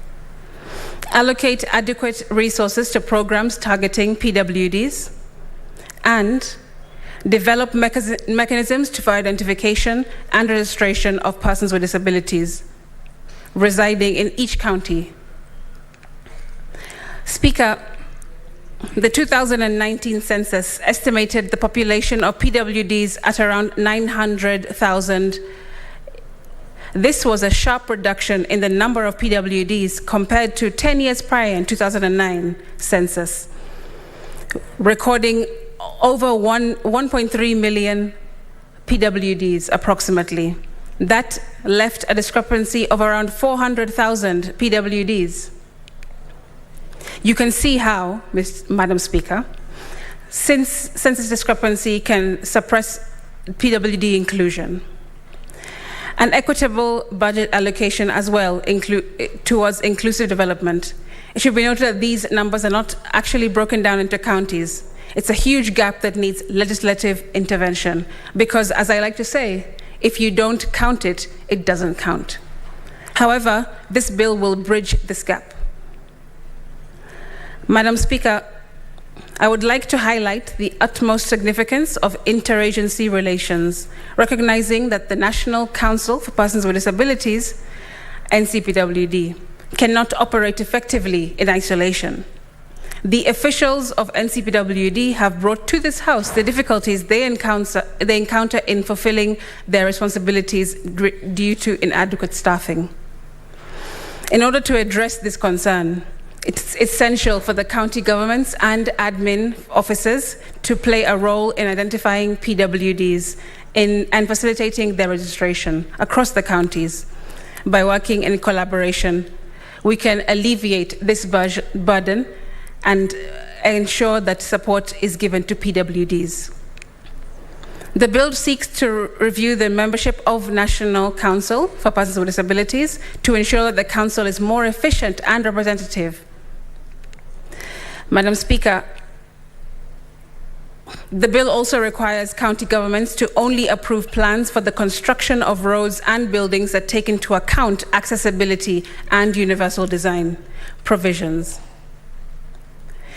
Now, Madam Speaker, the ever prevalent notion that accessibility is just providing a ramp or a lift is very small-minded. Speaker, without education and universal design, we run the risk of forever believing that being accommodative to PWDs means only building ramps and lifts because, hey, that's all we need to be compliant with. That is wrong. Allow me to take us all into a quick universal design class, Madam Speaker. The built environment should be meticulously designed, constructed, and maintained to facilitate orientation and ensure safety. In my world of inclusive transport and mobility, Speaker, orientation specifically means the ability to navigate, identify potential hazards, and determine when one has reached the destination. For example, when designing pathways, it's crucial to ensure that an adequate width, free from obstacles with a continuous, firm, durable, slip-resistant surface is provided for. Appropriate measures such as universally designed drop curbs, tactile paving, and handrails should also be incorporated to avoid accidents and injuries. To allow for the passage of 2 wheelchair users, a minimum unobstructed width of 1.8 meters is recommended, so that in a fire breakout, sufficient space is provided to prevent casualties. In the case of ramps, they should have a surface width of at least 1.2 meters. Further, both the foot and the head of the sloped path, stepped path, or ramp should have an end landing. It's also important to include guardrails alongside ramps to ensure safety of wheelchair users and pedestrians who require extra support, preventing injuries that may occur during falling. These intricacies are often overlooked by our architects, urban designers, construction companies, and agencies, but are vital in creating truly accessible environments for all to use. Speaker, I experienced a concerning issue in the City Hall building, an institution entrusted with safety of all of us in Kenya, including PWDs. For a period of time, the building had no functioning lifts, resulting in restricted access for PWDs and other individuals with limited mobility, like the elderly, attempting to reach specific offices on various floors. If City Hall, an entity whose needs to lead by example, fails to uphold these requirements, how can we expect that other institutions to comply? Speaker, persons with disabilities want and need to access City Hall, courthouses, police stations, huduma centers, education institutions, sporting venues, houses of worship, malls and supermarkets, cinemas and museums, cafes and restaurants, and even bars and nightclubs. It may be hard to believe, Speaker, but we don't only visit hospitals and therapy facilities as PWDs. We have a life and we want to live it as fully as we can. In order to align the functions of the Council with the Constitution of Kenya, this bill proposes to enhance the powers and functions of the National Council for Persons with Disabilities by including functions that require the Council to liaise and consult with county governments and other relevant agencies. The bill seeks to ensure that county governments are consulted by the ministry responsible for sports as well, when developing designs to make sports facilities accessible to persons with disabilities. We call these adaptive sports facilities, Speaker. Further, in keeping with the current technological developments of the world, the National Council is required to undertake research and recommendations of new tech, including assistive devices, mobility aids, and rehabilitation therapies.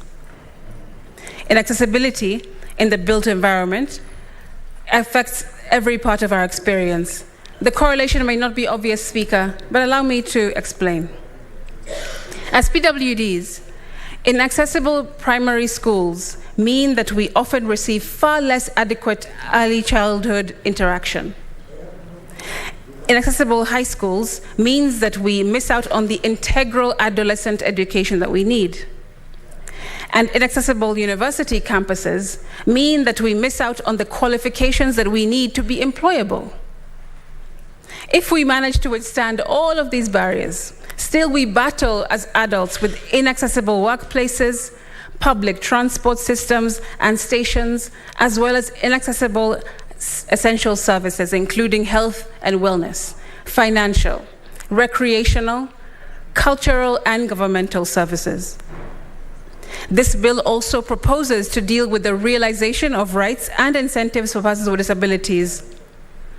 The bill is specific on the following rights, among others: the right to equality and non-discrimination, the right to legal capacity, the right to marry and form a family, the right to human dignity, the right to education, the right to work, and the right to health. The bill provides for incentives and reliefs, including tax exemptions, incentives for local manufacturers of assistive devices, access to credit, exemption to taxable income if you're an employer or person with disability, and exemption from postal charges. The bill makes provisions against harmful practices, torture, and cruel treatment against PWDs, providing for life imprisonment on conviction. The bill also amends the Films and Stage Plays Act to compel makers of film to make such films accessible to people with disabilities, which I personally very much enjoy as a provision.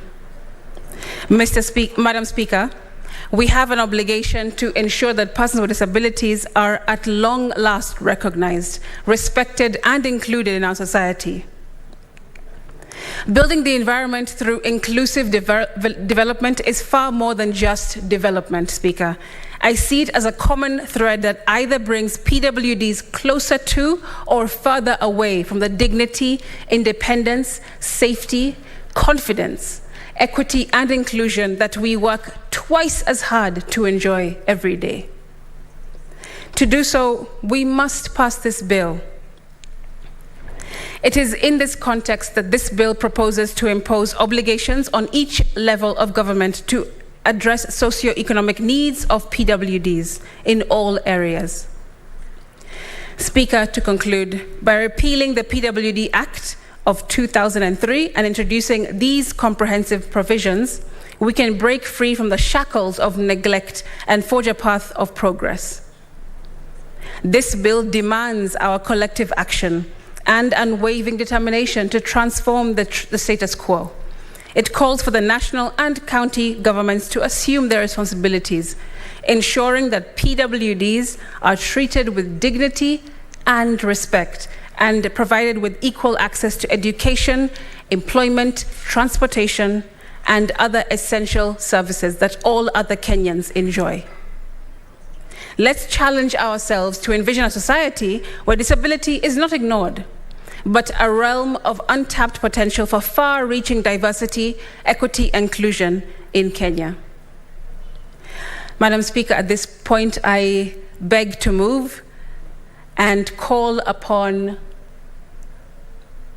I'm not sure if my seconder is here behind me because I can't see, but my seconder was Nairobi Senator.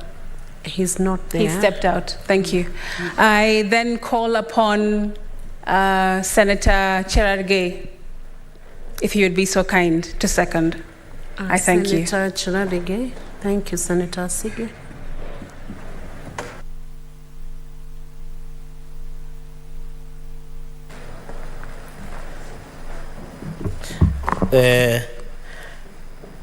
Thank you, Madam Speaker. From the onset, I want to thank Senator Crystal Asike for this wonderful bill. I think it goes a long way to celebrate her commitment. I think Kenyans generally, and especially people who are living differently ably, or PWDs, should be proud, Madam Speaker, of what Senator Crystal Asike is doing to push for their welfare. I think she has pushed for a number of bills, Madam Speaker, which is quite a number. And I request also to diversify, because most of our bills, Madam Speaker, has been biased, let me use that word, towards PWDs. But I think it is rightfully there, because in any case, this section of the population also need the necessary attention that Senator Crystal Asike is doing. And I'm happy the commitment she has in the role of Article 96 as a senator is bearing fruits. The commitment she has is the commitment that she normally has, or she has used to on a creative wall. And I assure you, Madam Speaker, once in a while when you listen to our songs, they are well thought out and in us a lot, especially for some of us who did Fasihi or literature. It sends very good messages across.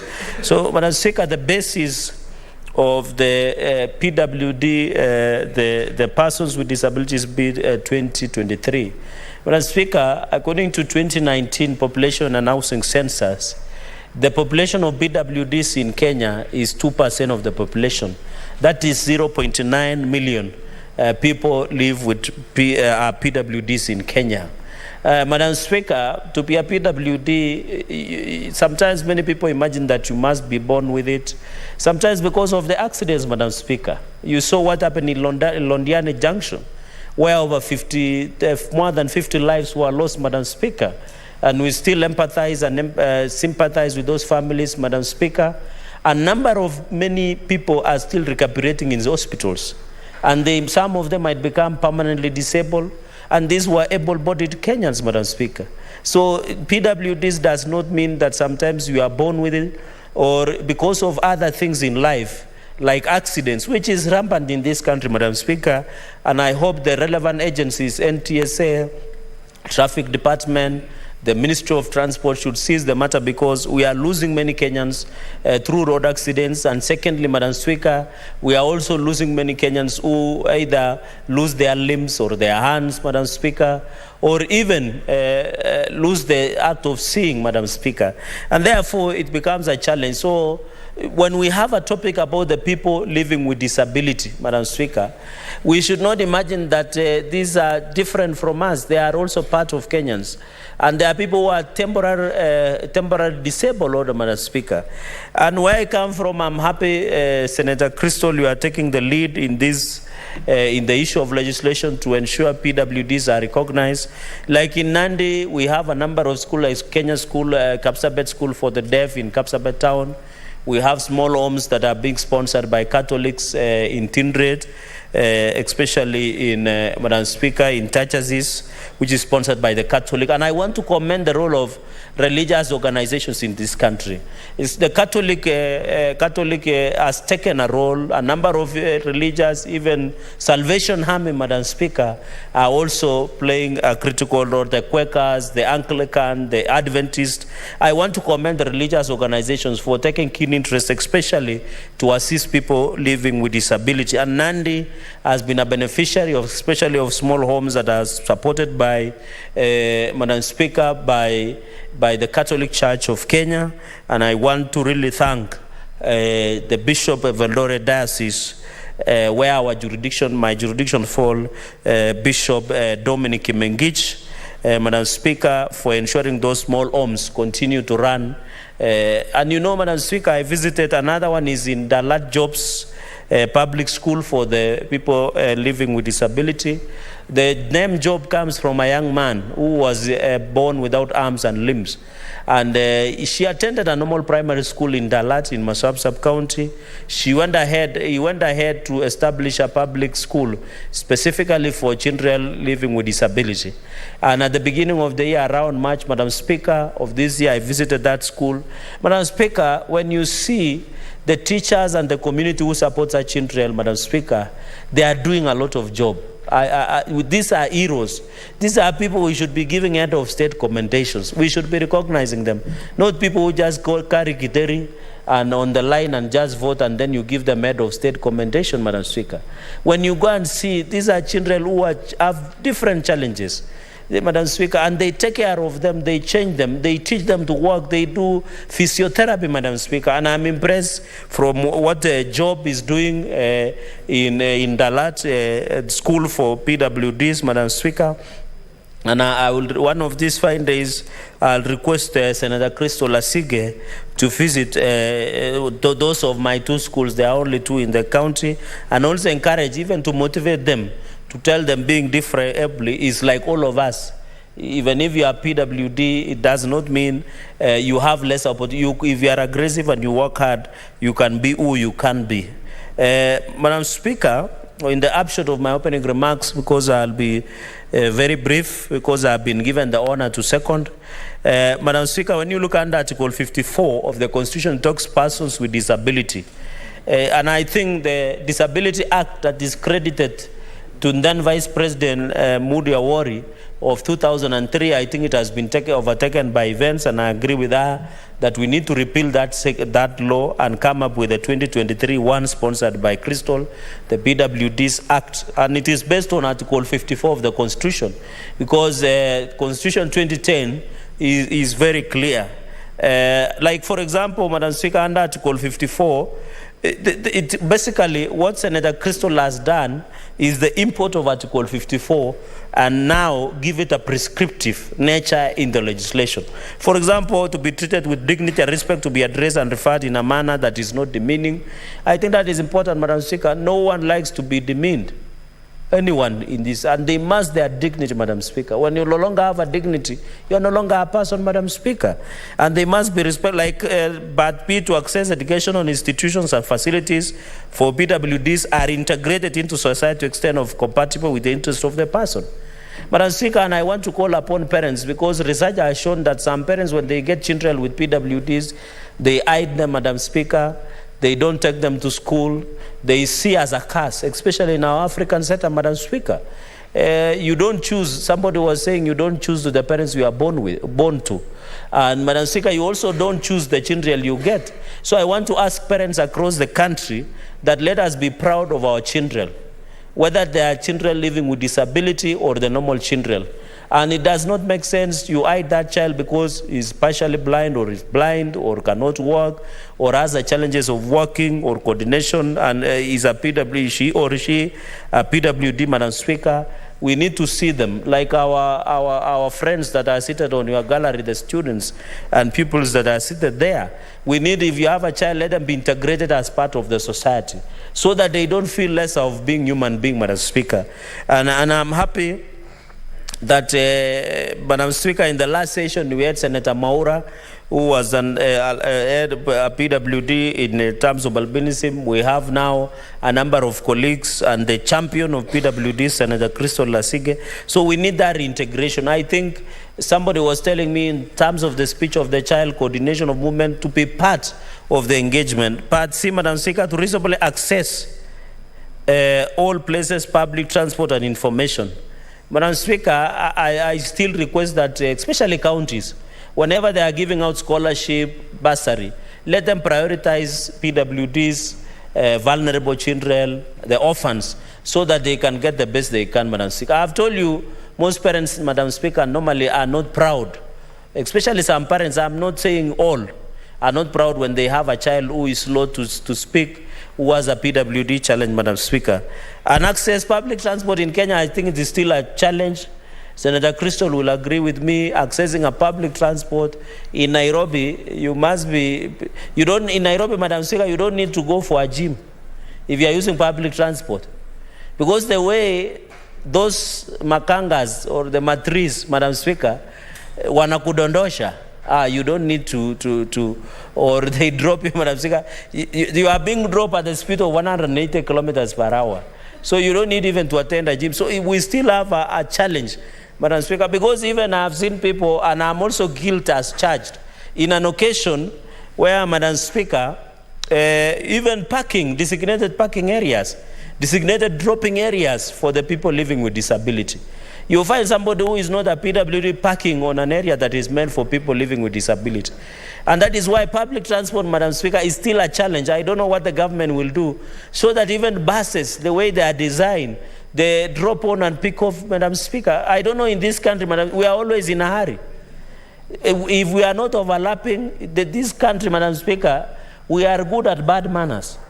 Because if the matatus are not overlapping, the private cars are not overlapping, they don't care PWDs. I'm happy a number of matatu touts, Madam Speaker, sometimes I saw a story, I can't recall when, where they used to drop and pick her, a lady who was disabled. And those are heroes we need to celebrate, because we need to do civic awareness that our Kenyans, 0.9 million Kenyans who are PWDs, also require these services, Madam Speaker. Article 54D, to use sign language, braille, and other appropriate means of communication. Madam Speaker, I think, and I want to thank Senator Crystal Asika, I think I've seen media houses, even public functions, be it private or public or government functions, I normally see people with sign language.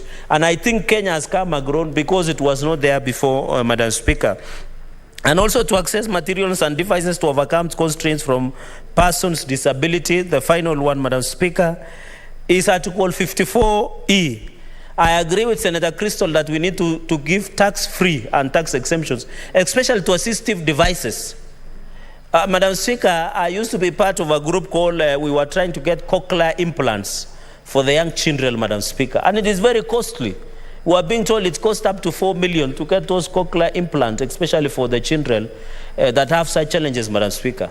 I agree with that all assistive devices should be zero-rated, should be given tax exemption, Madam Speaker.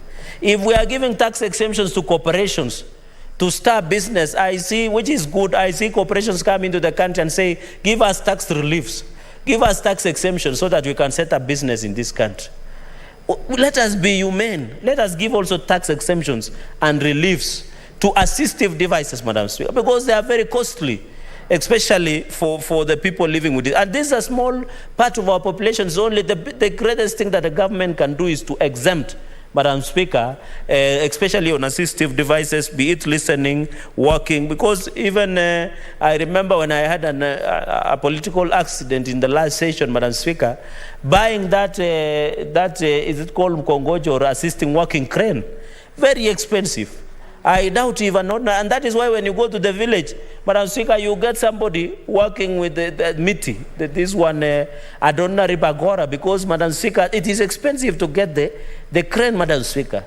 We need to zero rate, especially also issues of physiotherapy, machines, so that when our children, especially children who are slow to walk, and maybe to be using physiotherapy, especially in schools that are run under PWDs, Madam Speaker, I think this is what the Constitution are provided for. I want to appeal to the government, let us give PWDs, and Madam Speaker, access to cards. I've seen counties. In fact, Madam Speaker, when you come to Nandi, you always get shocked. The PWDs of Nandi are only, when there is a PWD World Day for people living with disability, they are only given soda and mkate, or soda and bread only, and some blankets. That's how these people eat money meant for PWDs. Because you are demeaning them. You are saying the PWDs are what, only soda and bread and a blanket, instead of even providing for the wheelchairs, for assistive devices, for designing offices and government offices and public transport with ramps and access, Madam Speaker. You know, Nandi is a very interesting county. It's a county of funny miracles, where you only give a PWD bread and soda and you said you have assisted them. And that is how money are lost in counties. Madam Speaker, counties must be held accountable. Let them provide assistive devices. Let them provide necessary support, Madam Speaker. Because, and Madam Speaker, at least for me, from where I come in Nandi County, Madam Speaker, at least me, I'm the only one who cannot be taken to court, to the DCI by a governor. Most of the young men in Nandi, when they criticize governor on social media or in funerals or in public functions, you are taken to DCI. I've seen two young men, a young lady and a woman, I think by the name called Vero, Madam Speaker, was taken to the DCI for only questioning non-availability of drugs in the Kapsabet County Referral Hospital. Madam Speaker, I think governors are becoming some demigods, and especially the governor for Nandi, because they are using the power they are given to abuse and frustrate the young people for questioning, Madam Speaker, the social audit. And that is why I'm questioning also, why are the PWDs of Nandi given only bread and soda? Yet they are a unique population that they should be given assistive devices, wheelchairs, among others, Madam Speaker. Finally, because I can see I still have 5 minutes, Madam Speaker, the state shall ensure the progressive implementation of the principle that at least 5% of the members of the public in elective, I don't know what we are doing in that part of elective, we are still doing badly. We need to tell Kenyans that you can be a PWD, but I can see the member of parliament for Westlands, Tim Wanyonyi. Madam Speaker, I think he's serving the 3rd term in parliament. Senator Otsoso, is it right? I think he's serving the 3rd term. Tim Wanyonyi, Madam Speaker, member of parliament Westlands. I want to thank the people of Westlands because they have shown the country that you can elect a PWD to represent you. And Tim Wanyonyi has represented the great people of Westlands just like any other able people, Madam Speaker. I know of a number of legislators, Madam Speaker. We are doing badly. The Constitution is 5%. So do 5% of 67 senators. How many should senators be PWD? Madam Speaker, at least we have one we are proud of, Senator Crystal Lasige. And also the appointive. I don't know, Senator Asike, you should bring a statement on the status of appointive. Be it, and I don't want you to be biased against only national government. I want you to request the compliance of this Article 54(2) in terms of national executive. The Parliament, Madam Speaker, is failing. We are the lawmakers. I don't think the PWDs we have in Kenya, in Parliament, who work for us, Madam Speaker. If you look for it, ni kama kutafuta sindano kwa mahindi, kwa nyasi. Even here in Parliament, we are guilty as charged. Can we meet the 5% of our workforce under Parliamentary Service Commission? Unfortunately, Madam Speaker, you sit in the Speaker's panel and you can pass our message. The Commissioner, Senator Kinyo, was here. I would have asked, even the PSC must bring us if they are complied with 5% of the people living. The national executive, the county governments, the parastatals, Senator Asige, take the bull by its own and demand and it be tabled in the Senate, Madam Speaker, so that we can be aware whether we are meeting 5%, Madam Speaker. And I know you as a senior legal practitioner in this republic and a former Secretary General of the ruling party. You can also assist us because you are a lawyer. I expect lawyers, Madam Speaker, even to give pro bono. As even, I don't know where we can include in the law, Senator Crystal, to also request that we get pro bono legal services for PWDs. Madam Speaker, can you believe where I come from, Nandils? Many workers who pluck tea get injured by war, Madam Speaker. Their hands are cut off and they are only paid peanuts. When they are working in those tea estates in Nandi and across other tea estates, Madam Speaker, they don't imagine that they will be disabled. But because of how they, and I know you have handled such matters, especially in Employment and Labor Relations Court, and I'm happy in KICC that there is a symposium on employment.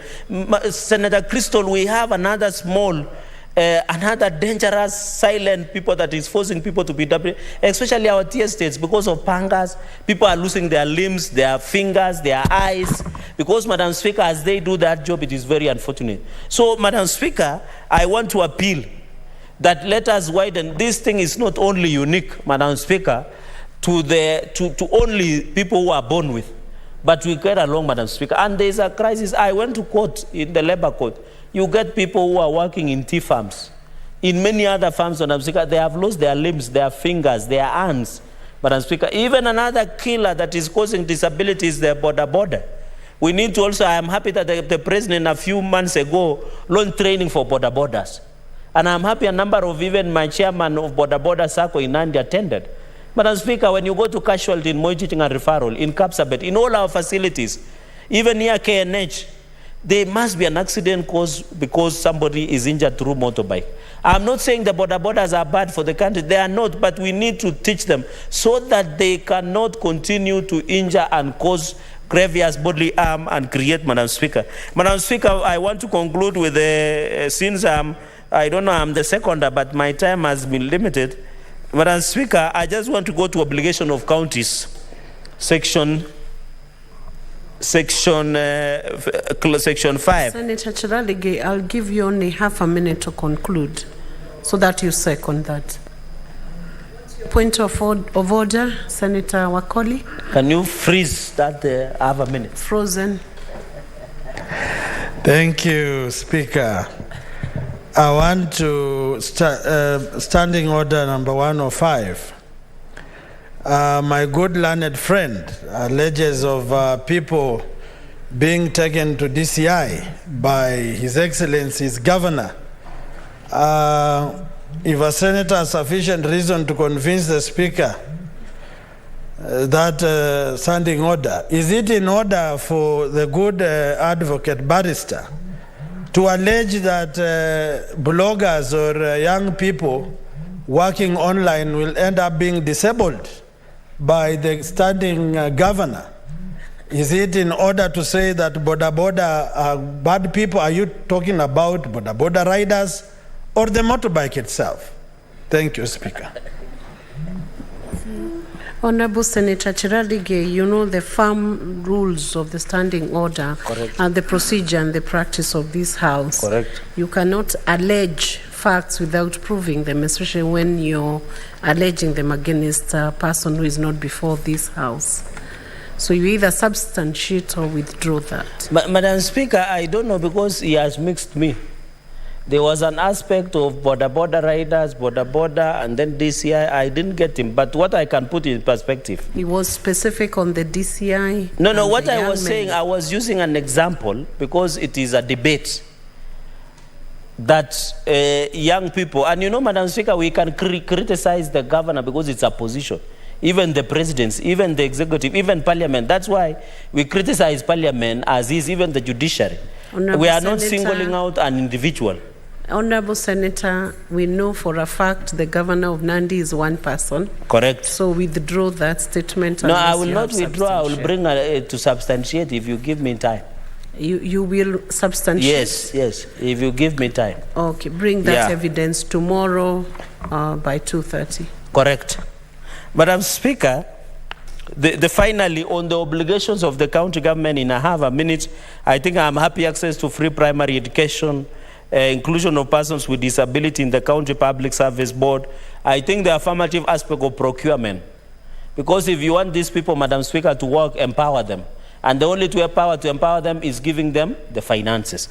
Madam Speaker, with those very, very many remarks, I want to thank Senator Crystal Lasige for this wonderful bill. I know the PWDs in this republic will be proud of the Senate for being part of midwifing this one of the wonderful bills and in fulfillment of Article 54 of the Constitution of Kenya 2010.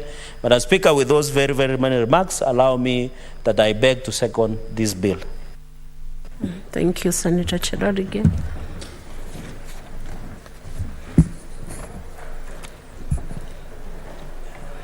Honorable Senators, I propose the question that the Persons with Disabilities Bill, Senate Bills number 7 of 2023, be now read a second time.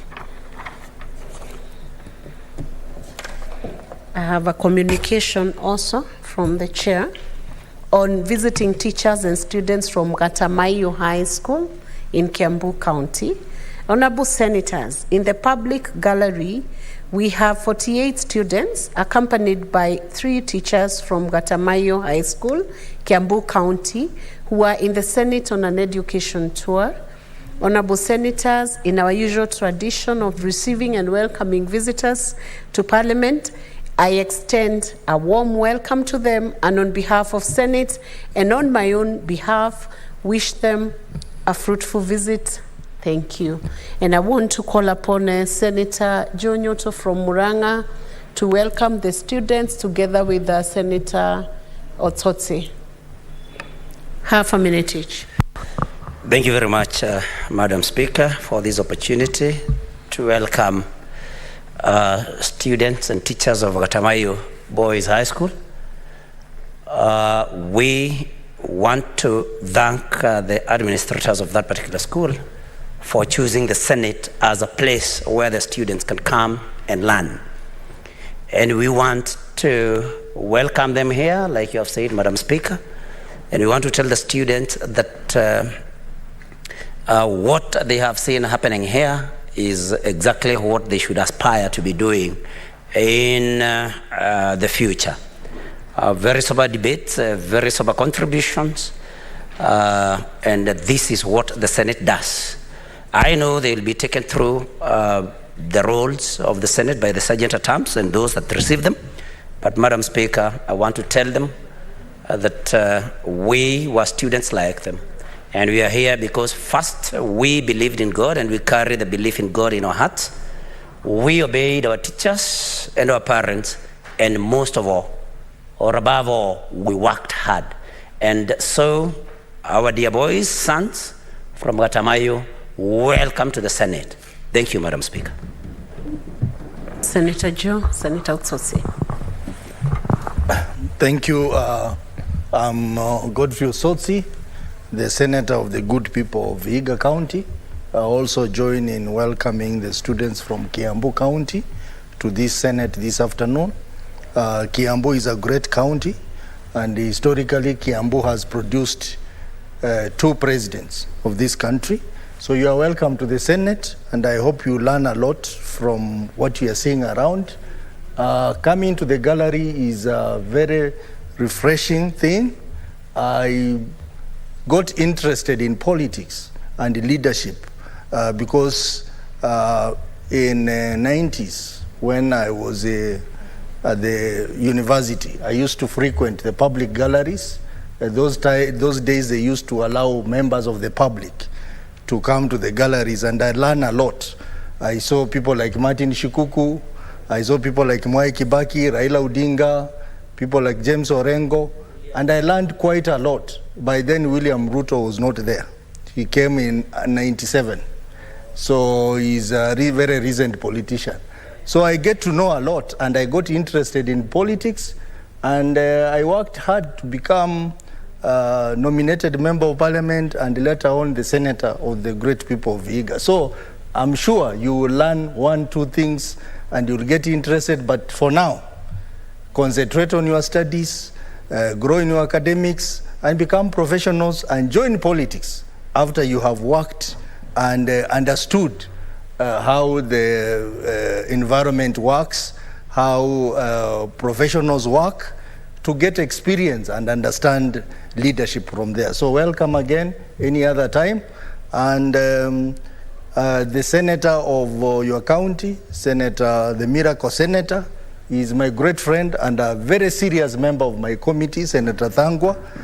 And I call upon you to also emulate him, because he was an MCA, CEC, and later on he became the senator of the great people of Kiambu. So welcome to the Senate this afternoon. Thank you, Senator. And now we will resume the debate on the Person with Disabilities Bill. And I want to call Senator Joe Nyoto Murang'a County to proceed and debate. Thank you, Madam Speaker. I rise to support this bill sponsored by Senator Asige. Madam Speaker, this is a bill that was brought to the Committee of Education that I chair, and you were able to go through most of the provisions in this particular bill. And Madam Speaker, we have also been able to organize as a committee a visit to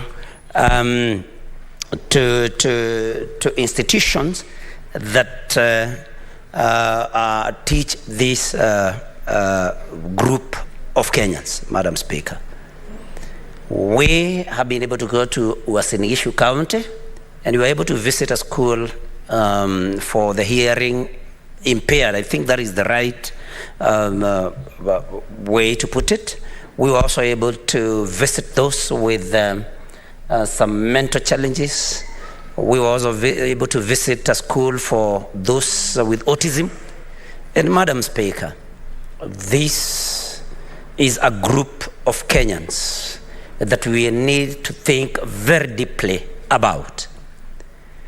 And this bill could not have come at a better time, One thing we were told, most of these schools are understaffed.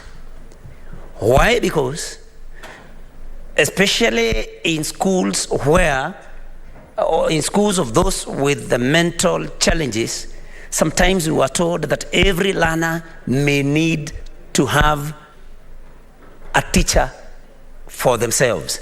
That is a ratio of 1:1. That is teacher-student ratio of 1:1, Madam Speaker. And so when this bill proposes allocation of more resources, especially to schools or to learning institutions, then, Madam Speaker, this is a bill that we should all support.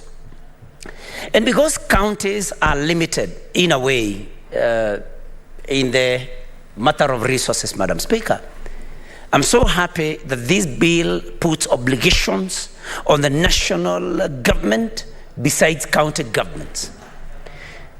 That, Madam Speaker, there should be minimum standards and guidelines to be adhered to by public transport vehicles also, because we are not only talking about learners. Because sometimes when you look at our public vehicles, we do not have any provision whatsoever for people with disability. In fact, the way they are made, the way the seats are arranged, there is no provision for that.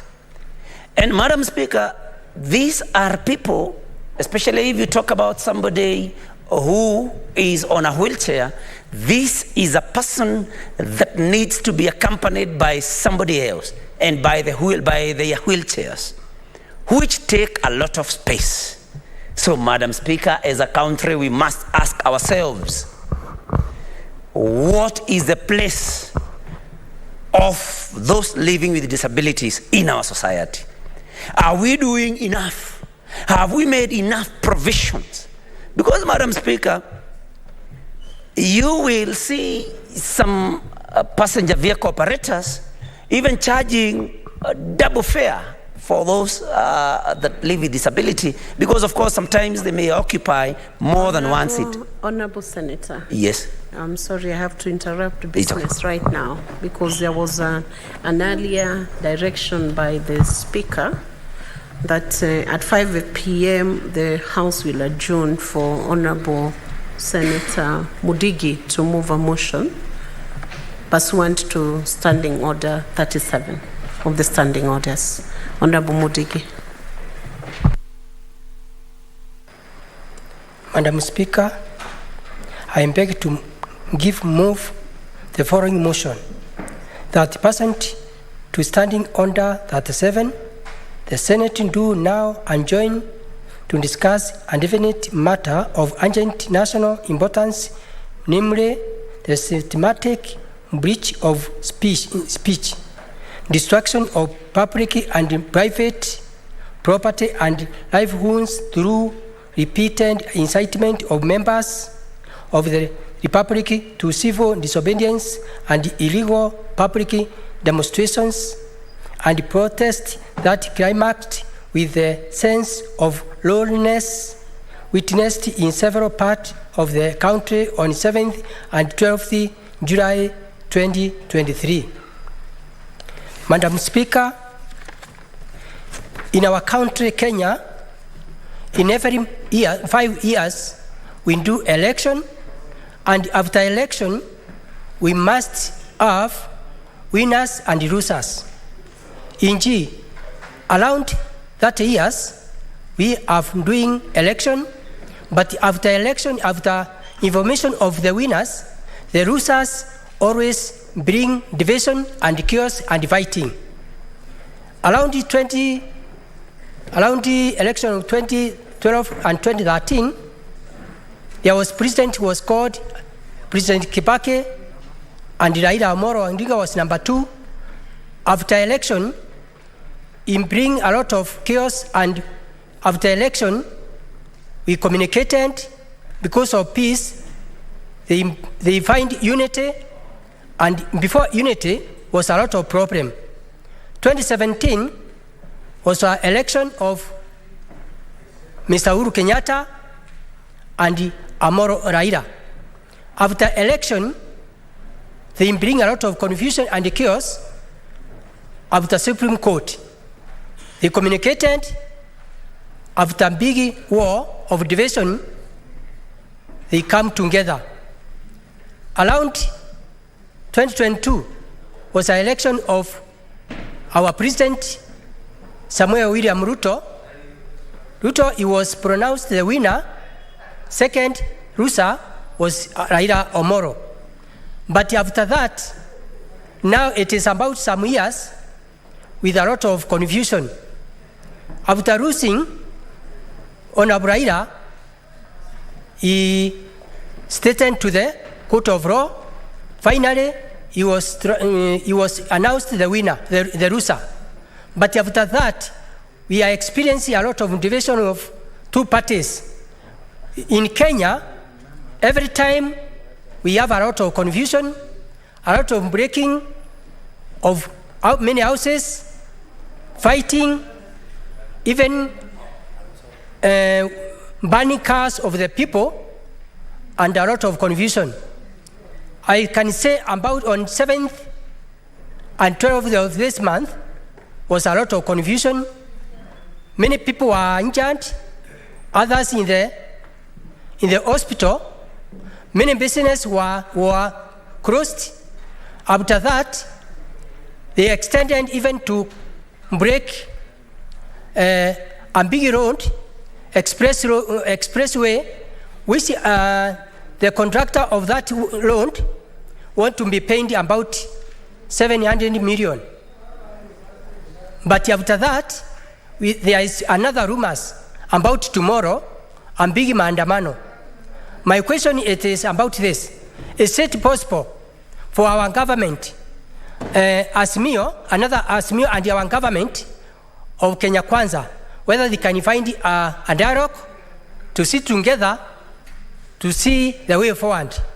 Second, humble request to request whether Senate can constitute a team of commissioners, senators, to find the way forward, and also to see about that maandamano. In Kenya ASMIO, were number which were mentioned about Raila, about Kioni, about Martha Karua, about Uhuru Kenyatta, former president, and if they receive, they will see in the mistake they are done, can taken to the court of law or other place. Finally, I propose Senator Siregei to second my motion. Madam Speaker, sir. Senator Charadige.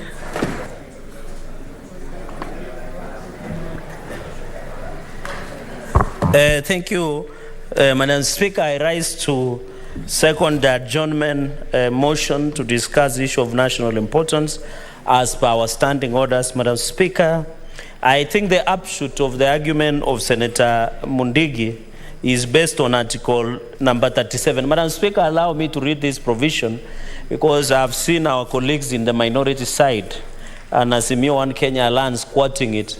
But there is no part that is written that they should go to a demonstration and then when it turns violent, it is the right. Madam Speaker, it says every person has the right peacefully and unarmed to assemble, to demonstrate, to picket, and to present petitions to public authorities. Madam Speaker, I want to say the following. On 2 occasions, we have lost more than 15 Kenyans. Billions of properties have been destroyed. Many Kenyans have not accessed their places of work. Children have not gone to school. The economy has lost billions and billions of shillings in terms of tax and other turnovers, Madam Speaker. This has been perpetuated in the pretext of exercising Article 37 of the Constitution of Kenya, Madam Speaker. Mr. Speaker, Madam Speaker, sorry, it is very unfortunate that as a country, one person continues to hold the country to hostage because of being power hungry, Madam Speaker. In 1997, in 2007, in 2013, in 2017, the signature, tactics, and agenda is similar. Go to an election, lose an election, intimidate, emasculate, blackmail, force to go into government through an handshake, blackmail, cooperation, and nusumkate kind of arrangement, Madam Speaker. Madam Speaker, it goes without saying that as a country... What is your point of order? Madam Speaker, you know this is a house of honor, and this is a house of record. And we must protect the Senate at all costs. What's your point of order, please? I'm on standing order number 105, Madam Speaker. When you are given an opportunity to address the Senate, I think you must be factual. Senator Cherigei, who is my friend and my neighbor, has made some allegations by saying one person has done this, has fought his ways to government. It is important for him to produce the facts, content of speech, to support his allegations. Because we cannot allow people to use the floor of Senate to make allegations that they make on the street there, or in funerals, or in political rallies. This is the Senate of the Republic of Kenya. Yes. We want facts to be tabled. So is he in order, under standing order number 105, to make statements which are not factual, statements which cannot be substantiated? And I demand that he substantiates by providing tangible evidence to support the allegations that he has made, not statements that he makes in funerals or in a bus or on the streets. Can you? This is a House of Parliament, must be respected, Senator Madam Speaker. Osotsi, I wish to seek your very clear statement of what you need him to clarify, the specifics. The specific statement. Madam Speaker, you have heard what he has said and is unanswered. He has talked of one individual. What's the name? He needs to tell us who is this one individual. And then he has talked about this one individual after every election fighting to get into government through the handshake. We want to know the full facts of what he's saying. And it must be tabled in this house. And Madam Speaker, we are cheapening this house through statements like this, made by people who have no regard to the status of Senate in this republic. Madam Now I've understood what you have asked for. I will now direct Senator Cherigei to proceed on with his debate and clarify the one individual, because the name is not yet stated. Maybe he will clarify. Senator Osotsi, don't put the cart before the horse. Yes. Allow him to finish his submissions. Yes. Then you can hear who the individual is.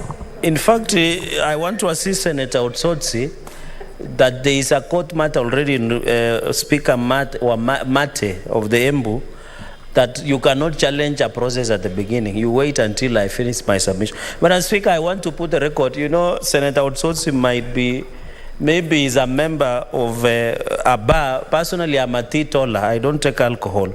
So maybe he is recovering from hangovers of the long weekend, Madam Speaker. Madam Speaker, the one person, and it is a fact, the one person I'm talking about is Azimio Raila Odinga. And it is a fact. In 2007, he pushed for a government of grand coalition government. It is in the public. Madam Speaker, the law talks about judicial notice. Under criminal procedure, not a civil procedure code, Madam Speaker, Criminal Procedure Act, so that we can make progress. Very clear. Finish your submission first, and then I'll give you a chance. Resume your seat, Senator. Madam Speaker, and give me my time, because he interrupted my trail of thought. Madam Speaker, how can I substantiate the obvious? You can't, Madam Speaker. It is even judicially noticed, Madam Speaker. Madam Speaker, we must stop this culture. The Constitution talks about national values and principles of good governance.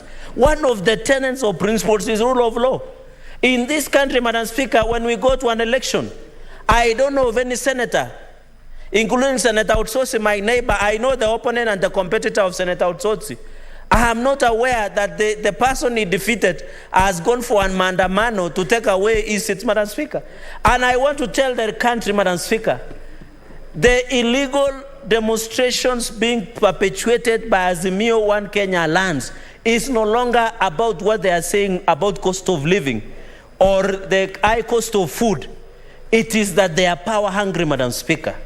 They want to take the power because they don't have an alternative, Madam Speaker. There is nothing they have given on the table. Madam Speaker, when Kenya Kwanza lands, Madam Speaker, in conclusion, just half a minute, when Kenya Kwanza lands, gave bipartisan, Azimio gave bipartisan talks, but they are the ones. You have half a minute to second. Madam Speaker, and therefore I want to ask the police tomorrow to be alert. There is no demonstrations that shall be done. There is no destruction of property or any other form, Madam Speaker, and therefore I beg to second.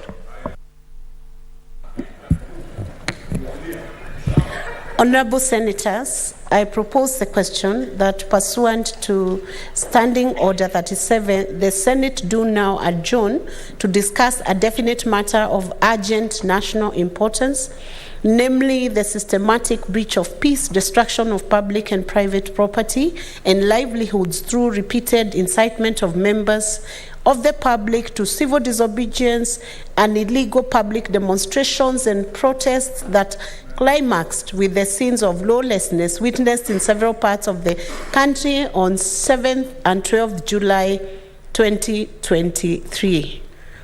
As many as are of...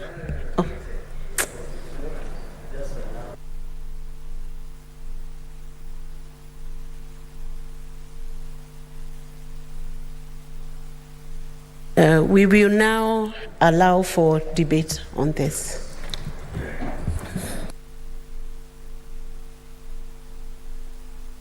Senator Manzo Daniel Kitonga. Thank you, Madam Speaker. Madam Speaker, Article 1 of the Constitution says that the power, sovereignty of this nation, and talks of the power belonging to the people. Senator Manzo, you'll have 5 minutes. Yes, thank you. Talks of sovereignty of the people, and that under Article 2 of the Constitution, this power of the people is donated to Parliament, is donated to Executive, and is also donated to Judiciary in equal measure, and that Parliament can debate matters related to people like this one we are doing. Article 37, which has just been quoted here, allows peaceful demonstration. In Kenya, we've been having peaceful demonstration, and I'll give 2 examples. The day Raila Odinga was sworn as the people's president, the police did not interfere, no single person was killed, and even a person selling sweets in that function did not lose a sweet or money. The other day when Honorable Raila Odinga took a matatu to town, did his tea and his shoes were brushed. He had a very big meeting in the middle of town. The police did not come. Nobody's shop was looted. Nothing was destroyed. The problem has been when the law has not been followed. The law of unlawful, which explains this Article 37, is found in the Penal Code 78 and 79, and also the Public Order Act, which has regulations thereunder. Those regulations provide for peaceful demonstration, and should a person in the rank of Inspector of Police find that a meeting is going differently, they are supposed to issue proclamation and give people 15 minutes to clear. But unfortunately, the proclamation in this country has been a firing of a tear gas as a response. And unfortunately, that has caused a problem. So I want to really honestly state that if people's demonstrations are respected, and that's why the UN has supported this particular thing and issued a statement under human rights that you cannot disrupt peaceful demonstrations. And if the police never bothers, even tomorrow, if they keep away, not a single person will be armed, not a single thing will be looted. But unfortunately, we've heard statements from politicians to quote the leader of majority in the National Assembly, and also my very good friend, Honorable Moses Kuria, who was in Parliament with me for 2 terms. They have issued tweets, they have issued statements, and unfortunately these statements amount to preparation of committee of genocide in this country. Already, what is happening in Sondu is politically instigated. It is not a border problem. It is not a border problem that has been described as a border problem by the Honorable Kidiki. It is not a border problem. It is a political problem, and we should solve it as such. I know the senator. What's your point of order, Senator Chiradige? Madam Speaker, I raise under standing order number 105 on the authenticity of facts. Can the good senator withdraw or provide evidence that the altercation that was seen in the border town of Sondu between Kericho and Kisumu counties, Madam Speaker, it comes from Makauni very far. Some of us who are neighbors know that it was about the border issue and the issue of leaflets from some of the political leaders from Nyanza region, Madam Speaker. Can he provide evidence or withdraw? No. Just I will reply, Madam Speaker, and I can...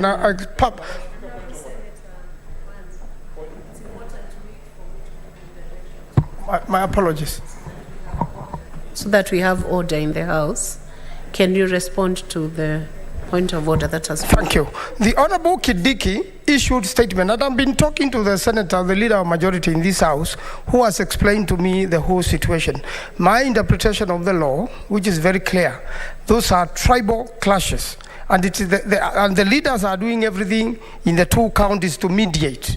The 2 senators are mediating, and they are making sure nothing goes wrong and no other Kenyan is injured. And I think I congratulate them for that. But that again is preparation for committee of genocide.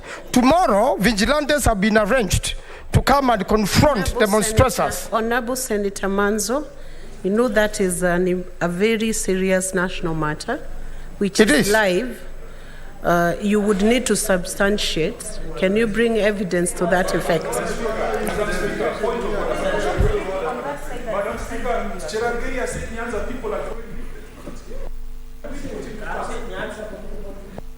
Senator Manzo, are you able to clarify that? You are. Can you provide evidence by tomorrow 2:30? Please do.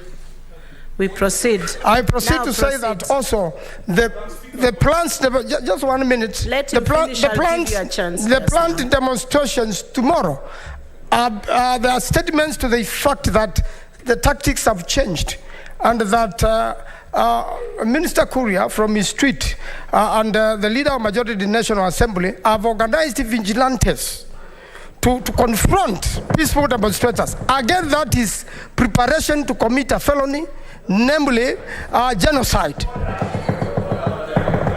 So the majority side is preparing to commit genocide in this country.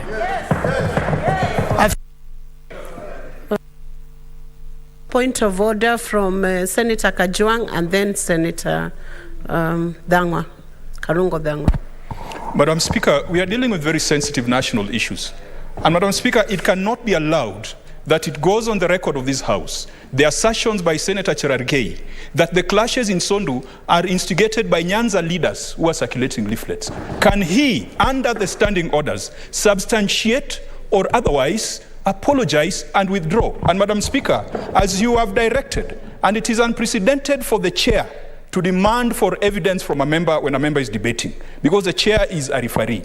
Madam Speaker, you must also use the same yardstick and the same rule you have used to declare that Senator Cherargei must bring evidence to that assertion if he fails to withdraw and apologize. Because, Madam Speaker, I come from Homa Bay that borders Sondu. I come from Homa Bay that borders Nandi. No leader from Luoland or Nyanza has ever sat down, has ever conspired to get arrows, to get spears, and to do oaths. Oaths are not done in the Luo community, Madam Speaker. Oaths are done in the neighboring community. My community does not use bows and arrows, Madam Speaker. What is your point Senator of order? Cherargei must be compelled to withdraw and apologize or else he must substantiate whatever is assertion that Nyanza leaders are killing people in Sondu. And Madam Speaker, those are the kind of utterances that should automatically lead to a member being thrown out of this house, because they are utterances that can inflame a nation that is already at pains.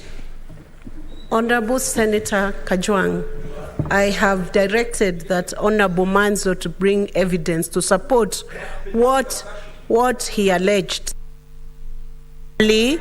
Equally, so I can give directions, Senator Kajwang. Let's have order in the House. I will equally direct Senator Chiradige to respond to that issue before I give a direction on it. Madam Speaker, I don't know why you have allowed my chair, Senator Kajwang, to profile a certain community. That is so wrong. Madam Speaker, I am aware and I have evidence that certain political leaders from the neighboring Kisumu County were issuing leaflets, and I will table the evidence tomorrow from 2:30, Madam Speaker, because we have evidence. We cannot just make statements for the sake of making it, Madam Speaker. And I don't know why Senator Kajwang is getting emotional, and I've said I will table the evidence. We cannot allow, Madam Speaker, that issue of Sondu is a very sensitive issue. And while we appeal peace, we cannot allow certain political leaders to use, because we are aware, Madam Speaker, they wanted to use the issue of Sondu to try and instigate and bring lawlessness, Madam Speaker. And I'm going to table the evidence, Madam Speaker. Honorable senators, let's have order now. Honorable Chiradige, Senator Chiradige, you'll table that evidence equally with Senator Manzo at 2:30. These are matters of serious importance, and we must not issue any statement that is reckless regarding that conflict from either side of the House. Karungo Dhangwa. Thank you very much, Madam Speaker. I don't like the direction that we are taking as a House, Madam Speaker. But my point of order was on Senator Maanzo when he is quoting things that he has seen in the media. Madam Speaker, you have numerously ruled that we cannot quote what we see in the media because nobody can be able to substantiate. He's mentioning the names of the CSs. We don't know what he read. We don't know whether it was his computer that was faulty, his Android phone, or maybe, Madam Speaker, he did not read it well. So I would want to request you, Madam Speaker, to request Senator Maanzo to stop quoting what he reads in the social media. Otherwise, you'll be misleading this House and you cannot be able to substantiate. Thank you, Madam Speaker. Honorable Senators, regarding matters that are being aired on media, we know the cardinal principles and the rules of this House, and we would urge Senators to refrain from breaching the standing orders and keep to the strict rule, especially when you are discussing a matter of this nature. So we will proceed on, and I will give a chance to Senator David Wakoli Wafula. Asante sana Mheshimiwa Spika kwa nafasi hii ambayo umenipa kuchangia yale ambayo Senator Mundigi ametaja. Katiba inatupa ruhusa ya kumiliki mali na rasilimali hapa Kenya. Yale yanayojiri, Mheshimiwa Spika, ni kinaya na kinyume cha matarajio ya wanademokrasia hapa Kenya, kwa sababu maandamano, jinsi tunajua sisi wa imani wa Kristo, maandamano ni ya kubeba matawi, mabango kwa amani. Tumeona maandamano ya madaktari Kenya hii, tumeona maandamano ya walimu Kenya hii, tumeona maandamano ya wakulima Kenya hii. Haya maandamano yote hakujawahi kuwa na bugdha ama purukushani yoyote, uharibifu wa mali na vile vile watu kuumia. Haya maandamano ambayo kwa mabano wanasema wanademokrasia wanashinikiza, sijui wanataka tupoteze maisha ya watu wangapi ndio waseme haya ni maandamano. Sijui wanataka watu wangapi wajeruhiwe Kenya hii ndio waseme ni maandamano. Wakenya walipokuwa wanalima mashamba, Mheshimiwa Spika, walikuwa wamebeba vifuria wakitembea. Wakenya walipoenda kuchukua mbolea kwenye magala ya halmashauri ya nafaka, hawa watu walikuwa wanabwata na kutembea. Wakenya walipokuwa wanapuliza madawa kwa mahindi yao, ndugu zangu walikuwa kwa vyombo vya habari wakibwata. Leo watu karibu wanavuna, Mheshimiwa Spika, badala ya kuandaa vifuria kukaribisha mavuno ya kiteule, ndugu zetu wamewatoa vijana wenye misuli na nishati ya kujenga nchi. Wako kwenye barase za nchi hii wakipiga mayowe na kuweka vifuria kwenye kichwa. Sijui ni dini ipi, sijui ni tamaduni ipi ama itikadi zinazo waruhusu wasomi wa tajriba kama hii kwenye jumba la Senate kubeba vifuria kwenye vichwa, Mheshimiwa Spika, kadamnasi vya vyombo vya habari dunia nzima kwamba ukiweka kifuria kwenye kichwa, Mheshimiwa Spika, bei ya bidhaa na chakula itashuka. Mheshimiwa Spika, sijui ni dini ipi ama ni maombi yapi ya wanataraji, lakini ni kusema kwamba katiba inatupa nafasi vile vile ya kutembea na kuhusiana na watu mbalimbali. Yale tunayaona katika barabara za Kenya, barabara zinafungwa, magari yanapigwa na kuteketezwa. Sijui Wakenya watatembelea nani? Wakenya watakuwa wageni wa nani? Wakenya watapata huduma za usafiri, za matibabu, za usalama kivipi iwapo maandamano ya kidemokrasia yanaweza kusababisha kuteketezwa kwa bidhaa katika miji ya Kenya? Sijui wanataka tuteketeze mali kiasi kipi ili tujue kwamba haya ni maandamano. Hili ni jumba la Senate, watu waje wajieleze, wajitetee. Kuna jumba la kitaifa, watu waje wajitetee.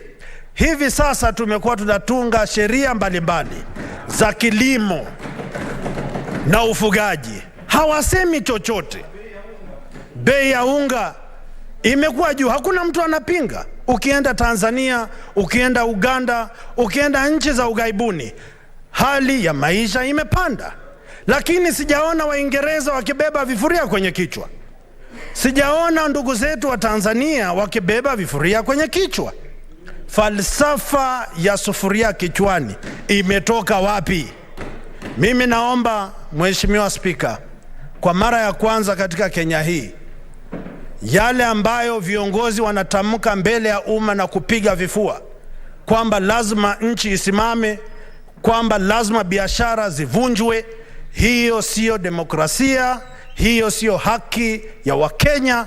Mimi naomba viongozi tumakinike, tuwe majasiri, tusimame wima na tujadili, tubainishe mbichi na mbivu kikatiba, tusuluhishe mambo haya, lakini sio yale ambayo naona kwenye barasi za nchi ya Kenya.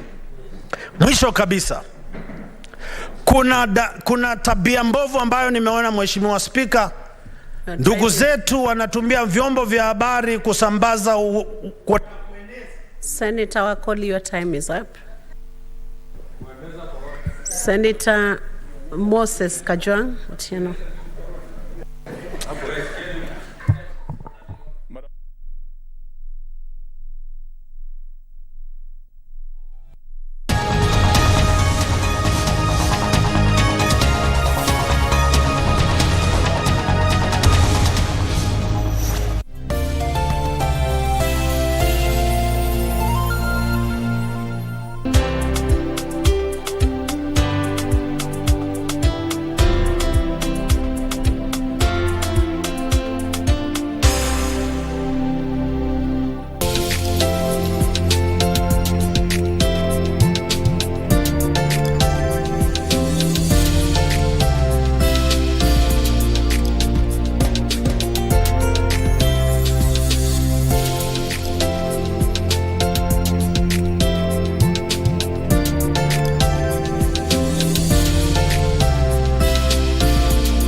unaweza jishindia instantly na Loto Moto. Dial star 570 hash wakati wowote, siku yoyote ya wiki na mahali popote. Dial star 570 hash. Kisha chagua moja kati ya games za Loto Moto.